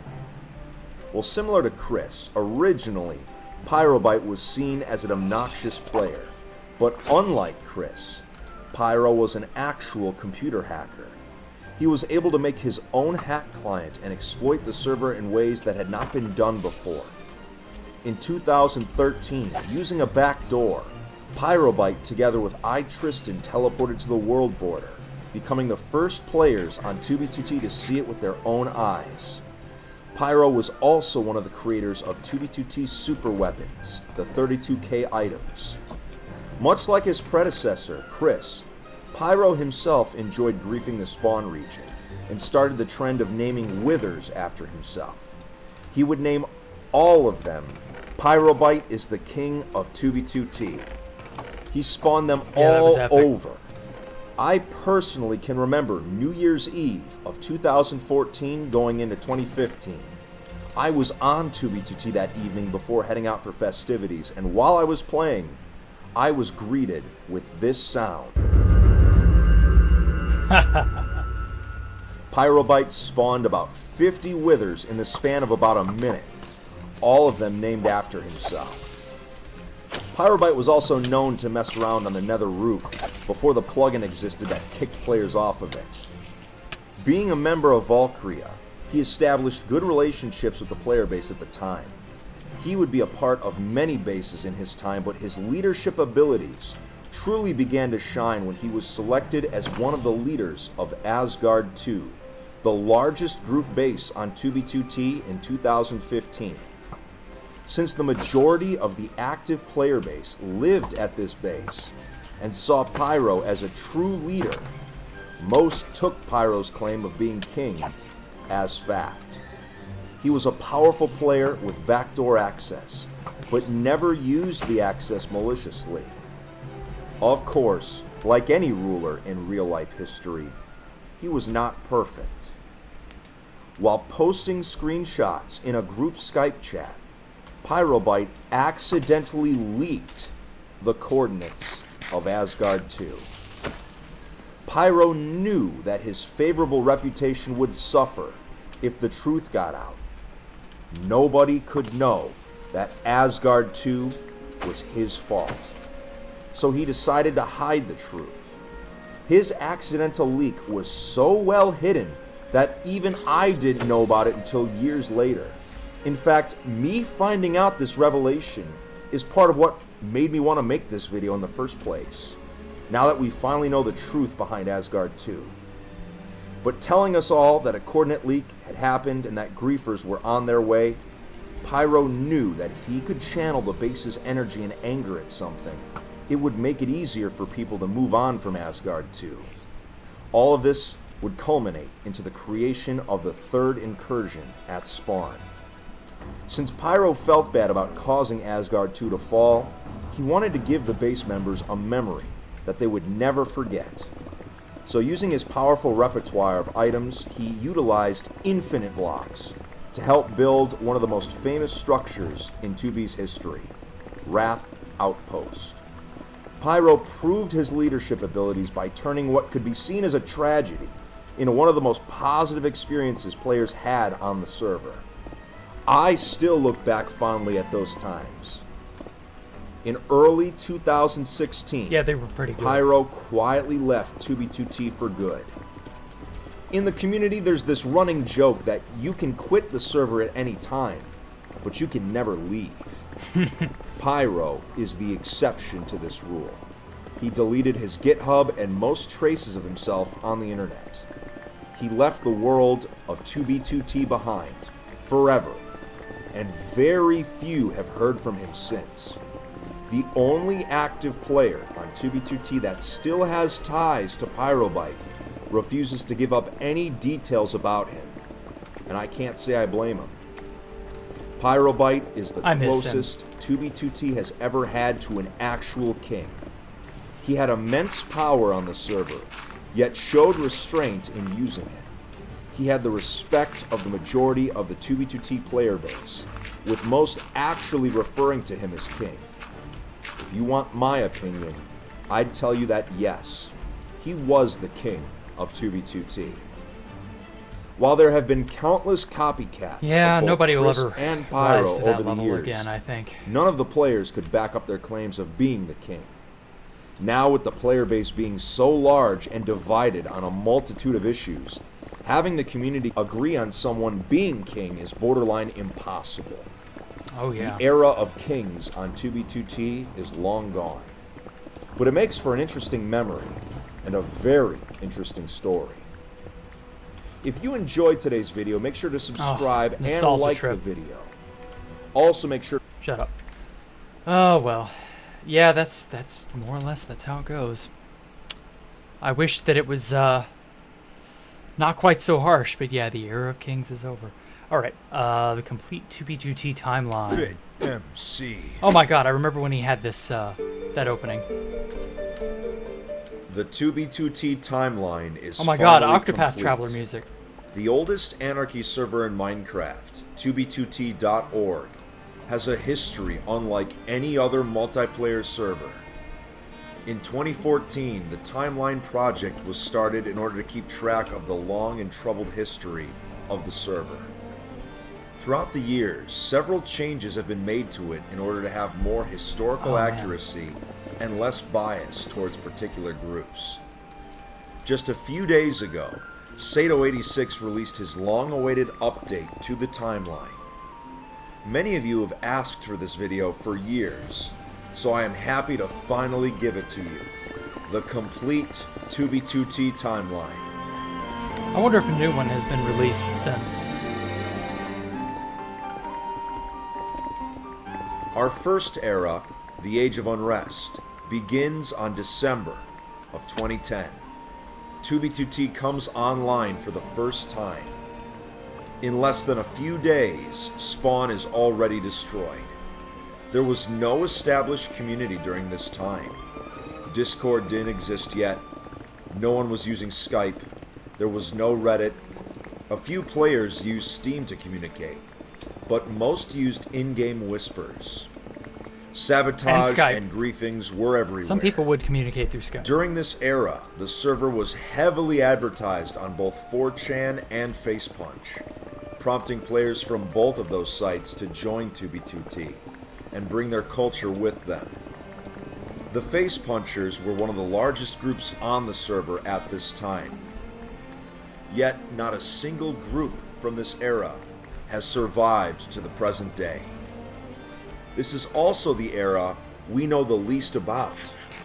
Hardly anyone bothered to write anything down, and things could only be discovered by finding ungriefed signs at old bases from this era. At this time, 2B2T was just a simple Minecraft Anarchy server, and nothing more. The I don't notable even think it events was during Anarchy. this time included... I don't think it was billed as Anarchy. I'm pretty sure 2B2T was just a server that some dudes opened. And then very quickly they decided, yeah, let's make it no rules. Because why not, you know? That would just be more effort and trouble to have to impose rules. So why not just make it lawless? I'm honestly quite surprised that it worked out so well, because a lawless server that is truly, like, lawless will very quickly turn into something that is less than, you know, desirable for a lot of people. And yet, it stood the test of time. Like, I don't know. I gotta wonder, was that maybe House and, whatever his friend's name was? We never really fully uncovered it. Like, was that just sort of like them being lazy? Like, fuck it, let's just make it no rules. Who cares? Like, we don't want to moderate it. Let's just say it's no rules. Whatever. The player data corruption of May 2011. All players on the server at this time had their player data files corrupted. This sent everybody back to spawn as if they were joining for the first time. No items, nothing. Around December of 2011, 1 year after the server opens, 2B2T gets backdoored for Damn the it, I first already time. have this one. In February of 2012, the farthest base on the server, the 1 million base, gets griefed, which brought us into the next era of 2B2T. The Age of Decay. Lag issues, IP changes, server downtime, Yeah. and face punchers leaving would make the server hit an all-time low, with the players barely making it to 15 people online during peak hours. This number dwindled even farther to the point where only 2 or 3 people were online at Love a the time. Octopath music. It's so good The for this. server almost died. A few die-hard players kept playing despite the awful conditions and kept the server afloat with their donations. Yep. The notable events during this time included ImpSpace being founded in February of 2012. Incidentally, Imperator is the guy who was keeping the entire server afloat for more or less this entire age. He even almost ended up buying the server at one point. I kind of wonder what things would be like if he had succeeded. I don't know. Oh well. And the base 2K2K becoming the last stronghold of the Face Punchers. Things were looking very grim for the server at this time. But then...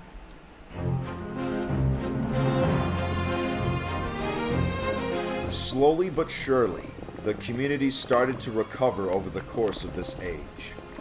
Starting with the founding of the group base Valkyria, and ending with Project Vault's creation.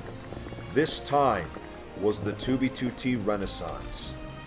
A huge period of time marked by the server's first solid faction, the first 3 incursions, and a great rise in the number of group bases, which helped keep the player base of the server occupied and interested.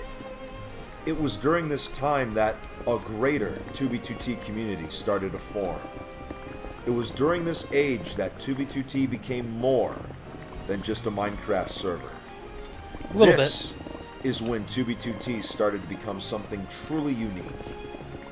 The notable events during this time included 2B2T's first major dupe, the second incursion. Oh yeah, the one that got defending everywhere. NFE until they could no longer hold it. Oh my god, the 1.5 dupe from May 2013. Holy shit, that's... Oh my god, that was 10 years ago. Oh my god, it's been 10 years. It has literally been a decade since that dupe. Oh my lord. It just occurred to me that it has been 10 years since that time.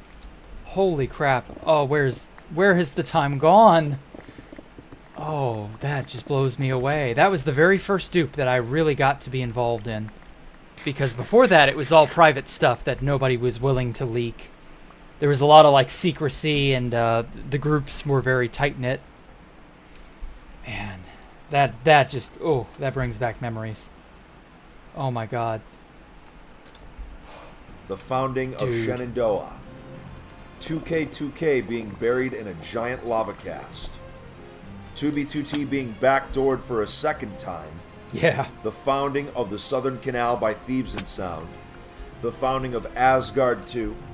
The founding of Aureus City. The founding of King's Landing. The spawn takeover of the Third Incursion.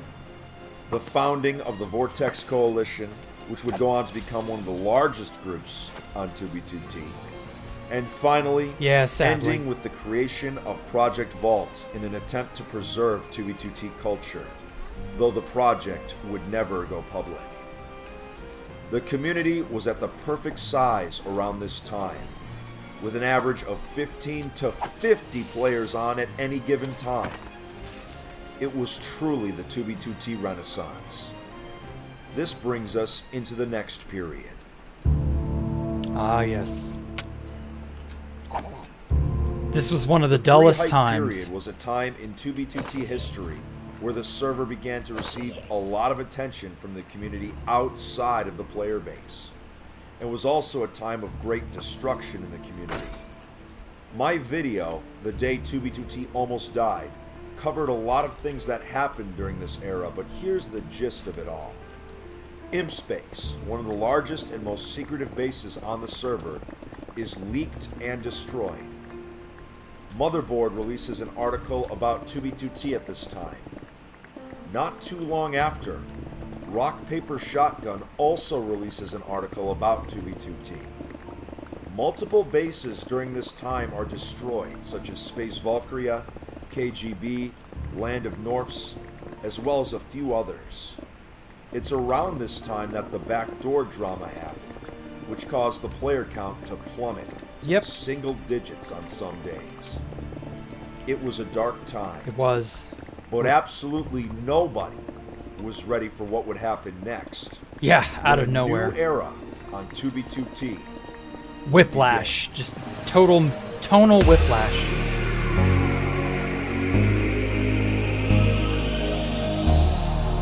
The Age of Hype.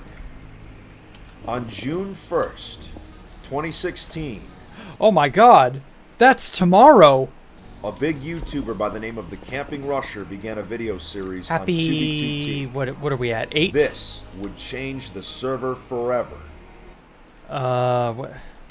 I cannot math right at the moment. 2016 minus 2023. 7. Okay, 7 years tomorrow.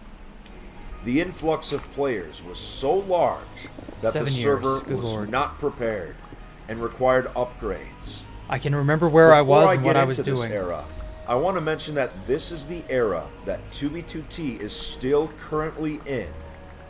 Not a lot has actually changed since Russia. The server still has more players than it can handle. We still have the queue that Russia brought with him, and it's still vital for the survival of the server due to the massive costs of 2B2T. Sag. Several other big YouTubers came after Russia, each of them causing a great influx of players into the server and causing havoc and hype, even triggering some incursions. This age is also marked by the huge amount of factions and groups that appeared and are still appearing, with some more solid than others. The notable events that have happened during the Age of Hype are the Camping Rushers starting his video series, the start of the 4th incursion, the creation of Team Veteran with the goal of splitting Rusher's fan base, the founding of Team Rusher, which would oppose Team Veteran in the conflict, the start of Priority and Veteran Q in July of 2016. 2B2T is also forced into a hardware... The biggest grift has been this Veteran Priority Q thing. Like, ugh. Oh my god, the amount of grifting that went on with Veteran Q was absurd. But now Priority Q, in my opinion, like, it's not worth it to pay for 2B2T anymore. Upgrade to sustain the amount of players That's a grift from the war. of its own kind. In August, lag machines begin to be used against YouTubers for the first time. Oh yeah, that was funny. Imperium is founded. I fought the Camping Rusher that night, actually. The very first night that lag machine was being weaponized against Rusher, I fought with him. All maps are It was so deleted fun. in February of 2017. The world border is reached by Burnsy and the Diggers for the first time without the use of a backdoor in March of 2017. A few months later, Point Dory is griefed at the world border. In July of 2017, the 1.12 dupe is patched, Summermelon is griefed, and the 2B2T Museum opens. L. Rich MC arrives on the server in September of 2017, and that same month, Elytras are disabled, and still are to this day. And a poncho-wearing In hamster October of 2017, would come to know what his Pre-June Q, what also his known as newest Veteran master Q, would be. is removed by House Master. In April of 2018, Ant Venom's long-awaited video is released on the server, spurring the 6th incursion. God, A temporary map is played on in March of 2018, and in the summer of 2018, multiple bases are griefed. Which brings us to our most recent event. Fuse begins his series on 2B2T. 4 years ago, recent, right? And here we are, about to reach 2019 on 2B2T. Now, Sato's next update to the timeline is going to be January of the year 2020. So we have quite a bit of a wait ahead of us. Did But that I can ever assure happen? you that when January 2020 rolls around, I'll give you an update to the complete timeline.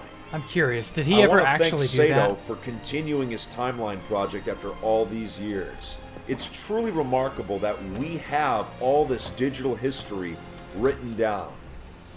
Well, that's it for today's video, everyone. I know you waited a long time for this video, and hopefully it's answered some of your questions. Now, to try and fit all 2B2T history into a single video would be foolish. So, of course, you can look at my channel and other 2B2T content creators to sort of fill in the gaps. I want to say thank you so much. If you have... I'm curious now. Has there been another 2B2T timeline? A new one? I don't think there has been, but I don't know. What comes up for this?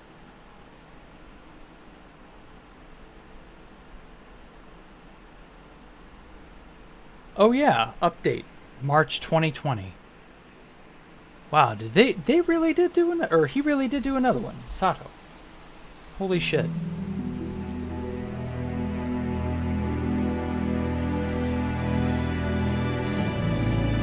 The automation period? What the fuck?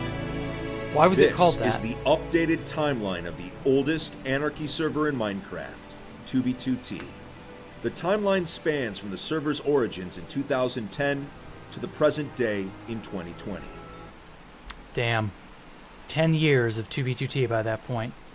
I don't know, I don't care to, like, see the whole video because it's more of the same, really. Like, famous people show up, do thing. Algorithm period, yeah. Fragmentation, automation. I guess, yeah, the automation period. The eternally stuck on 1.12 period. I don't know.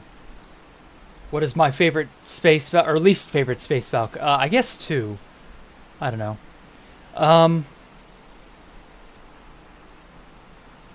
I don't know. I don't think I want to, like, comb through all of these tonight. There are so many vids. Whoops.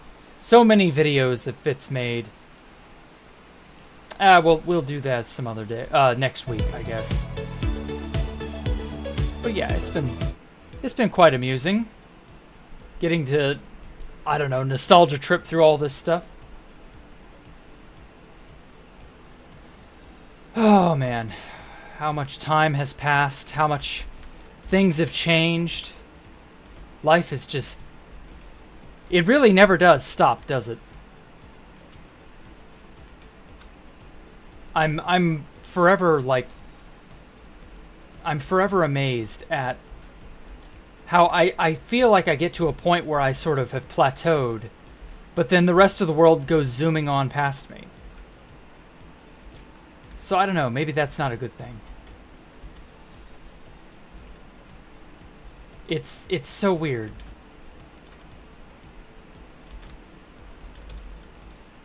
Maybe playing video games and being a historian of a Minecraft server, you know.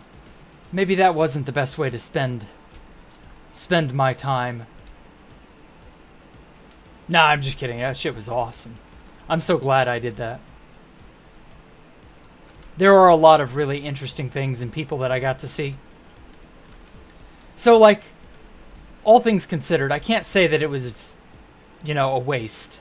Like, I wouldn't have gotten the experiences that I got had I gone somewhere else. So, like, yeah, I'll take it for what it is. I'm just happy that I got to enjoy my life on 2B2T. Like, a lot of people feel very poorly, or they feel very wide array of emotions about 2B2T, but I got a mostly positive experience from it. Of course, I was at a point in my life where I was already basically an adult, so I wasn't going to be shocked or ruined or destroyed by 2B2T. I feel bad for people like Jared who weren't. Who, they were young kids when they found the place, and it fried their brain throughout the course of the You know, 10, 20, 10, 12 years that he played on it for. I don't know. Came late to the party, Moana. I'm sorry. Oh, shit. Operation No Warmonger. I'm so sorry, Ta. I forgot about that.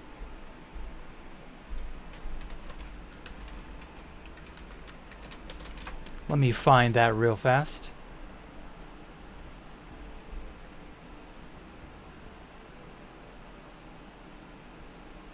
All right. Final video of the evening. We're going to hunt Warmonger. I guess. I don't know.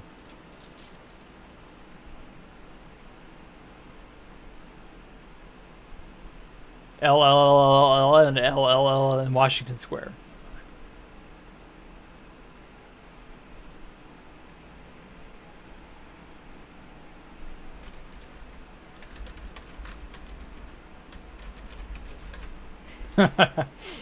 Actual alcoholics. I believe Pop Bob is alcoholic, or something to that effect. Uh-oh.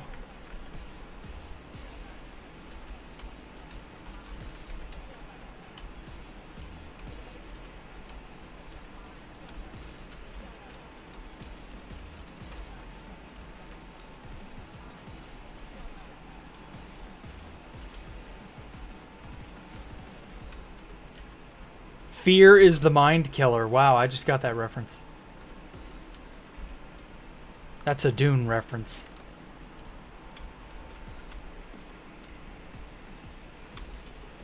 Now I gotta wonder, did Clyde walk down the streets of wherever the hell? And he just like recorded that?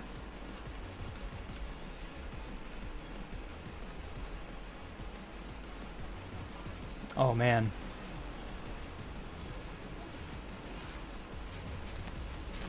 Oh my god, look at that frame rate lag.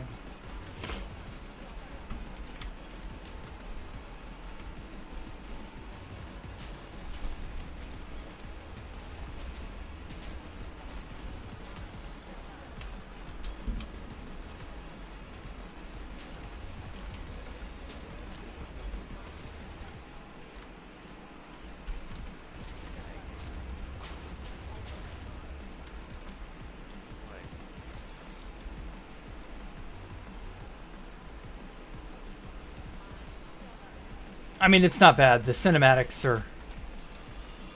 they're alright.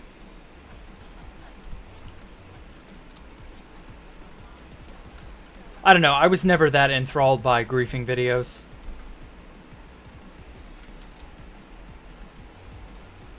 Griefing's just whatever.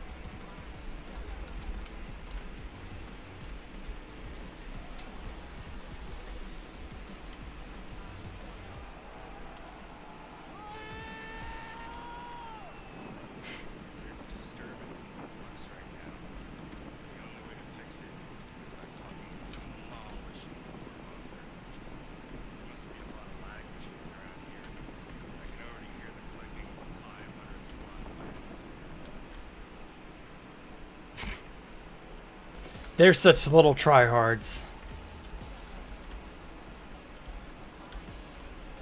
Actually, come to think of it, recently Warmonger was griefed on Constantium. Tragic how history seems to repeat itself for that guy. Apparently this was some random person's home or something like that. Not the elevator, but another spot up here in a minute. I don't remember this video too well. It's been a long time.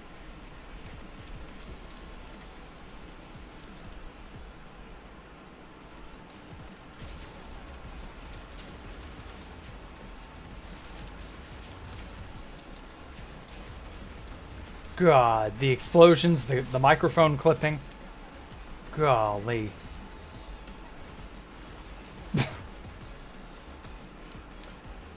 Such bad ARG.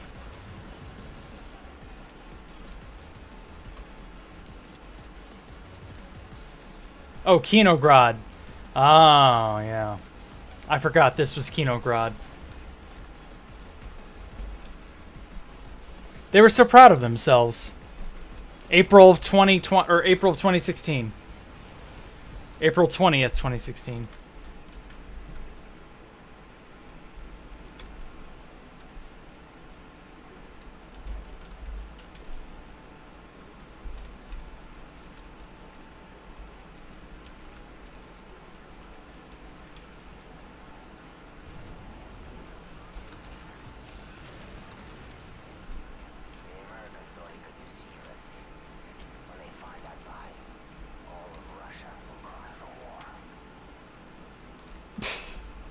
Sure. Alright, well that was funny. Amusing. But ultimately, no. Griefing videos are just not my thing. I can't really, like... I'm not that impressed by them. Like, they tried to sort of weave an IRL element into it, and yeah, it's cute. But, like, ultimately, I don't know. Clyde always was such a tryhard. I could never take him seriously. He was like, look at me, I'm so cute and edgy. Oh well. I'm so glad I don't have to deal with those people. Yeah, or is the target who griefed him, do you know? No, I don't. I only heard through the grapevine he was griefed. And well, that ain't my problem. I feel bad for him, but not really, because he brings a lot of that stuff on himself. I hear he's still somewhat of a lolcow. And until he stops being a lolcow, there isn't much anyone can do about it. Lolcows are often their worst enemies. Their own worst enemies. So until he stops that, you know. Oh well. Go on the test server. Oh shit, there's a test server? Oh, yeah, that's right, the test server. Okay. I forgot about that. Yeah, alright, I'll go on the test server, why not? I don't even know where I am on Jack. Or if it even matters. Or, well, yeah, actually, I do know where I am. I should be at the latest Spawn Mason outing that we had, the, Midnight Society.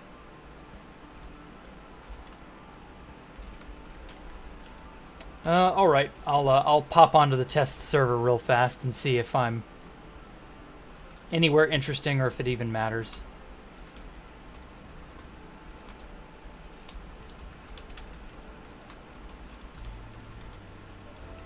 I love that song, but it's just so brief.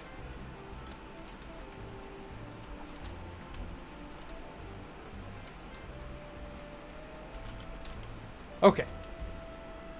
So I guess that'll be it for hardcore.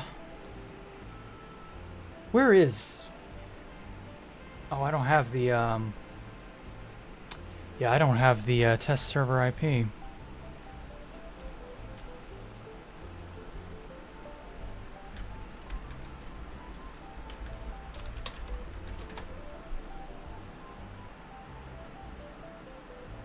Test.2bgt.org. That's it. Oh, hey, Discarsex, you're Pop Bob. Okay. I choose to believe you, magically, for some reason. Let's see here. 2bgt test server. Okay. 1.19.4. Oh, shit. I do not have that. Well. Nope. Sorry. Can't do that then. Sorry, I just don't have what I don't have. Let's throw this one up here. There's the archive. Do you know if Kingaros still plays? I'm sure he doesn't. Last I heard, he was in mainland. He was on mainland China. Oh shit! This is where I am. This is a tiny block. I'm gonna grief my base, or oh, somebody else's base. Sounds kind of special. Yeah, exactly. Wow. Rude. I'm just trying to enjoy the beauty. But yeah, wow. Imagine an entire server to yourself. Too bad this place is destroyed as all hell. A tiny block isn't really worth anyone's time. Don't anyone try to come online now. Ah. Still somewhat active on OC 0T 0C0. What the fuck? What server is that? Come on, let me up. 0C 0T? I don't know. Go over to your base in the southeast corner. Okay. What? Southeast. 1.8 PvP server. Really? One of the OG PvP servers. Interesting. Hey, Mothpunk. Uh-huh.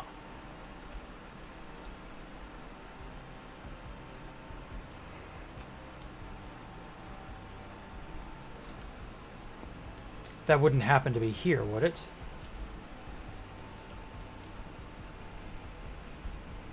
Southeast. Oh, it's the exact opposite corner of the one I went to, of course.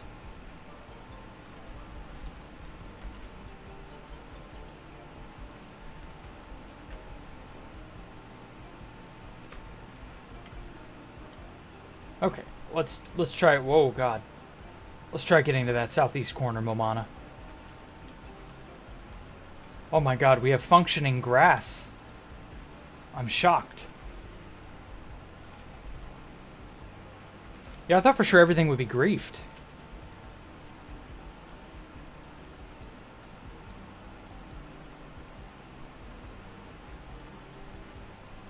You can still tell some of this was jungle, although, God, what on earth is ruining my frame rate when I look off in that direction? It's Mo Mama. Hopefully I have her on my friends list.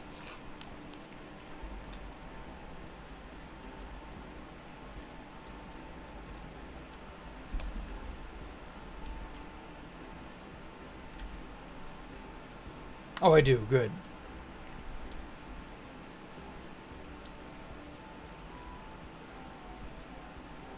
I'm wondering, does this render... Or, sorry, does the world border thing... Does that, like, affect rendering badly? Ooh, don't poke me, you silly skeletons. Okay, enough shaders. For some reason, it's raping my frame rate. Now then. Don't think so. Okay. Whoa.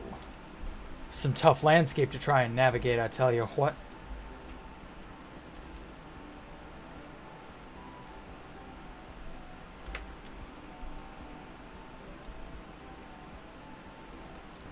Ooh, baddies, mobs, and horrifying creatures abound. The lag is because the lava casts tons of surface area being loaded inside. Oh, and then the shaders. Yeah, that makes sense. Oh, was this your spot, Momana? It looks a little less than stellar. As in non-existent. Well, if that's the case, I am so sorry.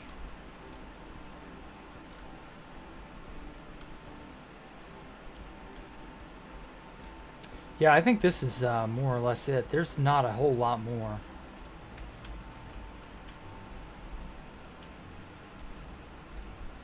Over here and it's fine.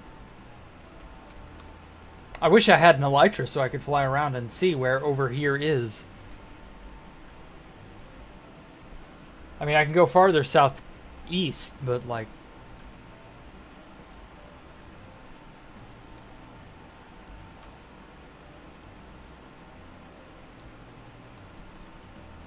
Oh, this area is a lot newer.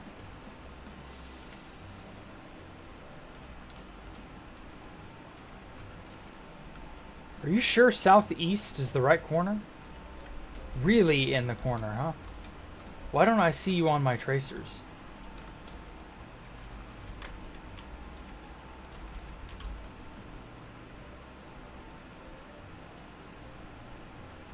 Huh. Well, I don't know. I don't know where you is. I would replace Phoenix from packet loss, slow internet. Maybe. No, wait, of course. Southwest! Oh, yes, go to the other corner. Yeah. Whatever.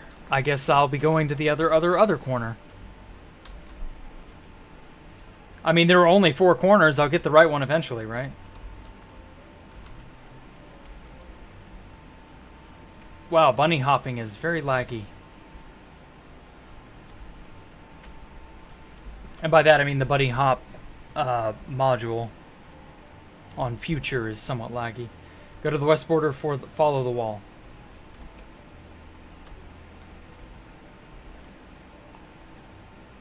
Follow the ticker tape wall. I'm sure I can find it. It's really not that hard. Obsidian exploder moment, yeah. I did actually see him once or twice on Constantium, but I haven't seen him in a hot minute. Wonder if he's still around. You made a path along the western wall, okay.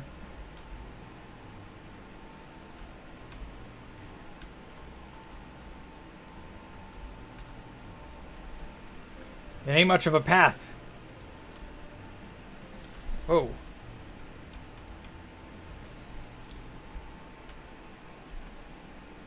I'm seeing some stuff over there. Maybe that's it. Oh, God. Oh, okay. Yeah, this is the spot she meant. Oh. Well, here we are. Civilization. Wow, that looks really nice. Huh. Okay. And it's made out of that netherwood stuff, so it can't burn down.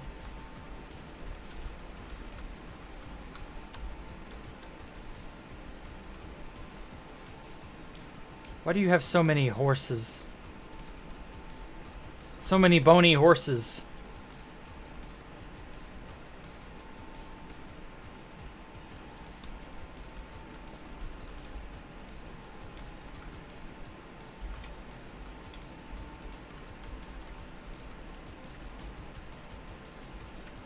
Huh.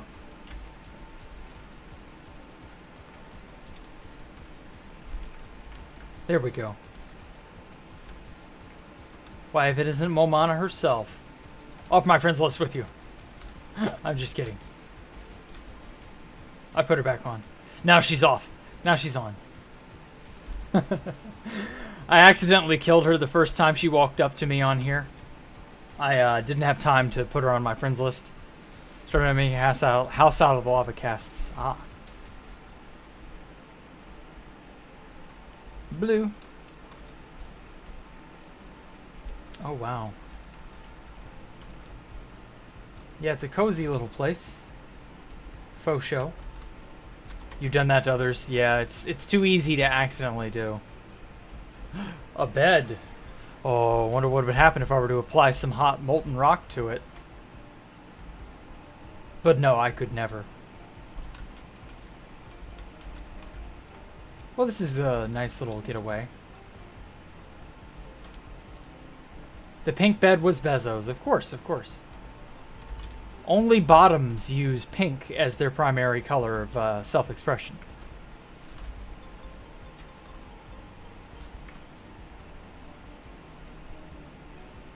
Come to think of it, I had an entrance to the underground. Yeah, this area. Actually, there's probably more over here. Yeah, this little staircase. It's very relaxing. Okay. Well, good. Yeah, I made that bed. And then I went around exploring, expecting, I think I woke up a warden one too many times, something like that. Who built the Great Rail System? I have no idea. I haven't been on here enough to know any such thing. And speaking of not being on here, alright. Let's go on to Constantium. Oh shit, I forgot this is where I was. Wah. Hi. Oh, Diagoporotin. I haven't seen him in a while. This is a very particular question. Oh boy, Diagoporotin is asking me a question. Okay.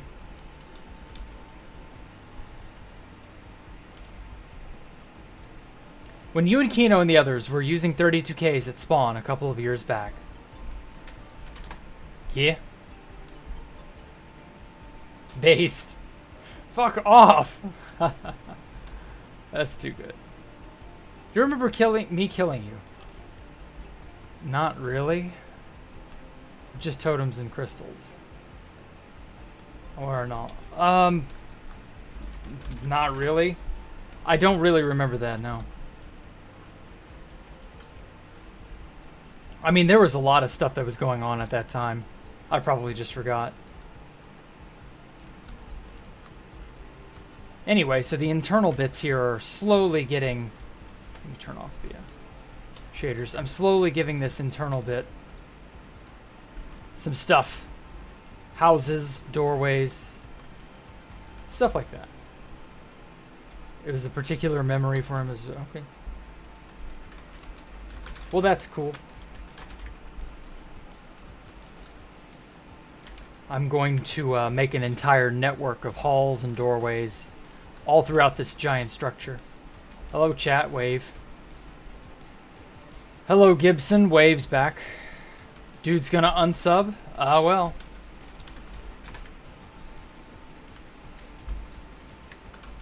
I mean, if he unsubs, I have no control over that.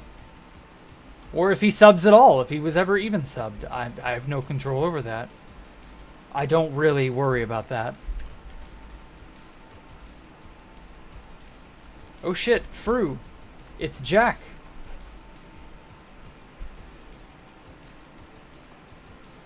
That sounds lame? What sounds lame? Do I have a stash on Constantium? Yeah, it's this pile of chests up here. This is our stash. Got some decent shit. It's enough to get this place off the ground. So, you know, it's whatever. Oh yeah, I still haven't given a lot of these places a proper inside. Much like Space Falcon 3, I've still got a ways to go before I've reasonably done.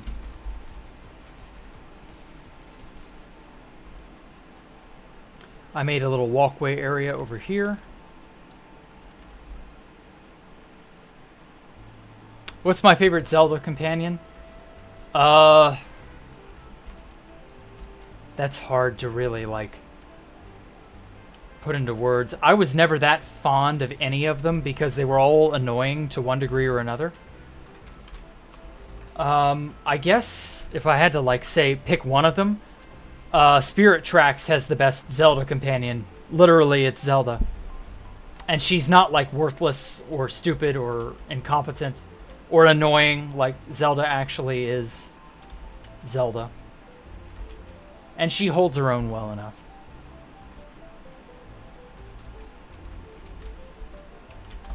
So yeah, I guess Spirit Tracks. Oh shit, I forgot I was making a little thing up here. So incidentally, Alpha found a bunch of these. And so he decided to spell out some things on the side of my thing here.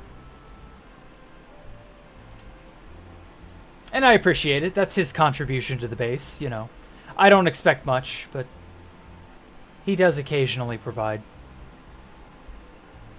Maybe my screen brightness? Who am I basing with? Alpha Computer and one other person who shall not be named because they don't want to be named. I want to like make bedrooms in this segment here. Like these rooms here, I want these to be bedrooms, or the windows into a bedroom. Like I'll make, I don't know, 2 here, 1 here, something like that. This will be a bedroom, this will be a bedroom up there, and then maybe make a second, I don't know, something like down here. There's so many vistas and balconies and things of that nature. Bridges that just go off hither and yon. I love it. I want to make this place even larger, but I don't know.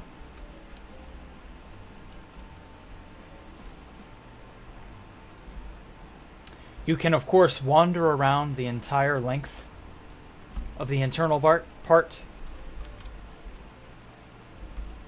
I don't know what I'll put in these rooms. And it's all totally open down here.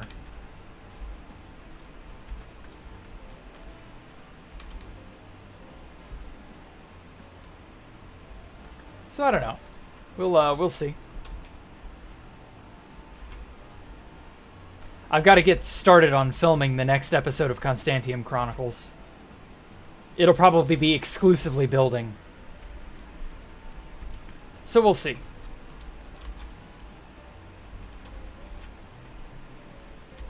You can go around the entire length of the you can go around the entire length of the building. It's got this nice stark wall here.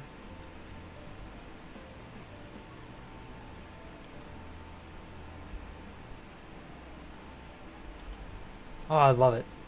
Oh yeah. I built a water fountain.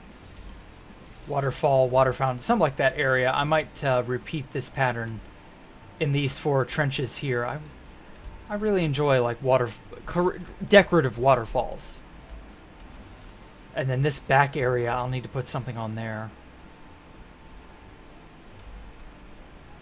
Just a lot of spaces to fill, a lot of things to do.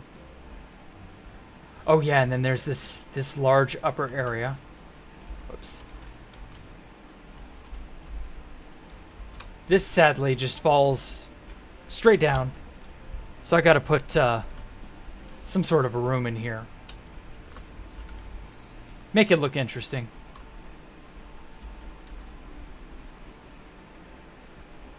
Bro, what is this chat?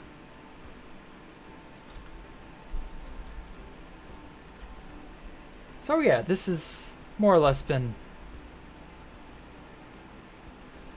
this has been my Constantium experience for the last several months.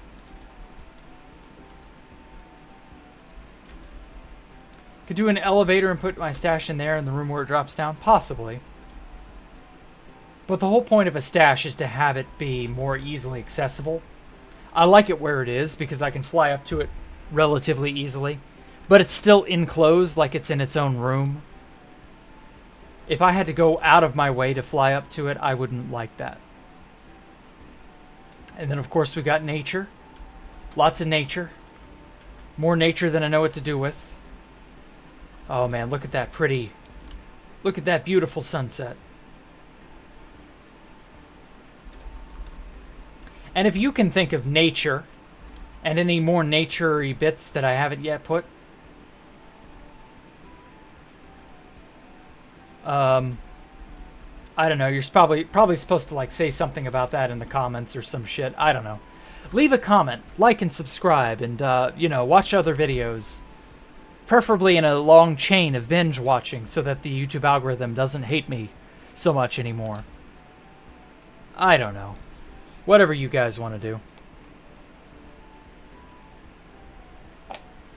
Ah. Oh man, look at that moonrise. Oh well. Oh, whoops.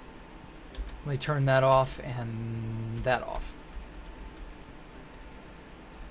And also minimize that. No, there it is. There we go. I got a nice wide-angle shot here of the entire monstrosity. The Tron Castle. I don't know what I'll call it. I'm in love with this place. This place is just, this has been my jam. I've been staying away from Constantium a lot this week, just to sort of tidy up other things I've been doing. But like, yeah, I miss this place. I gotta get started on more Constantium stuff soon. So yes, thank y'all so much for coming out and giving me a moment of your time. I really, truly do appreciate it. We will be doing 1.20 stuff next week, I promise. But other than that, y'all stay safe, have a good evening, etc., etc. And I will catch y'all Friday for the final of the finale of Super Mario RPG. Y'all have a great evening. Goodbye.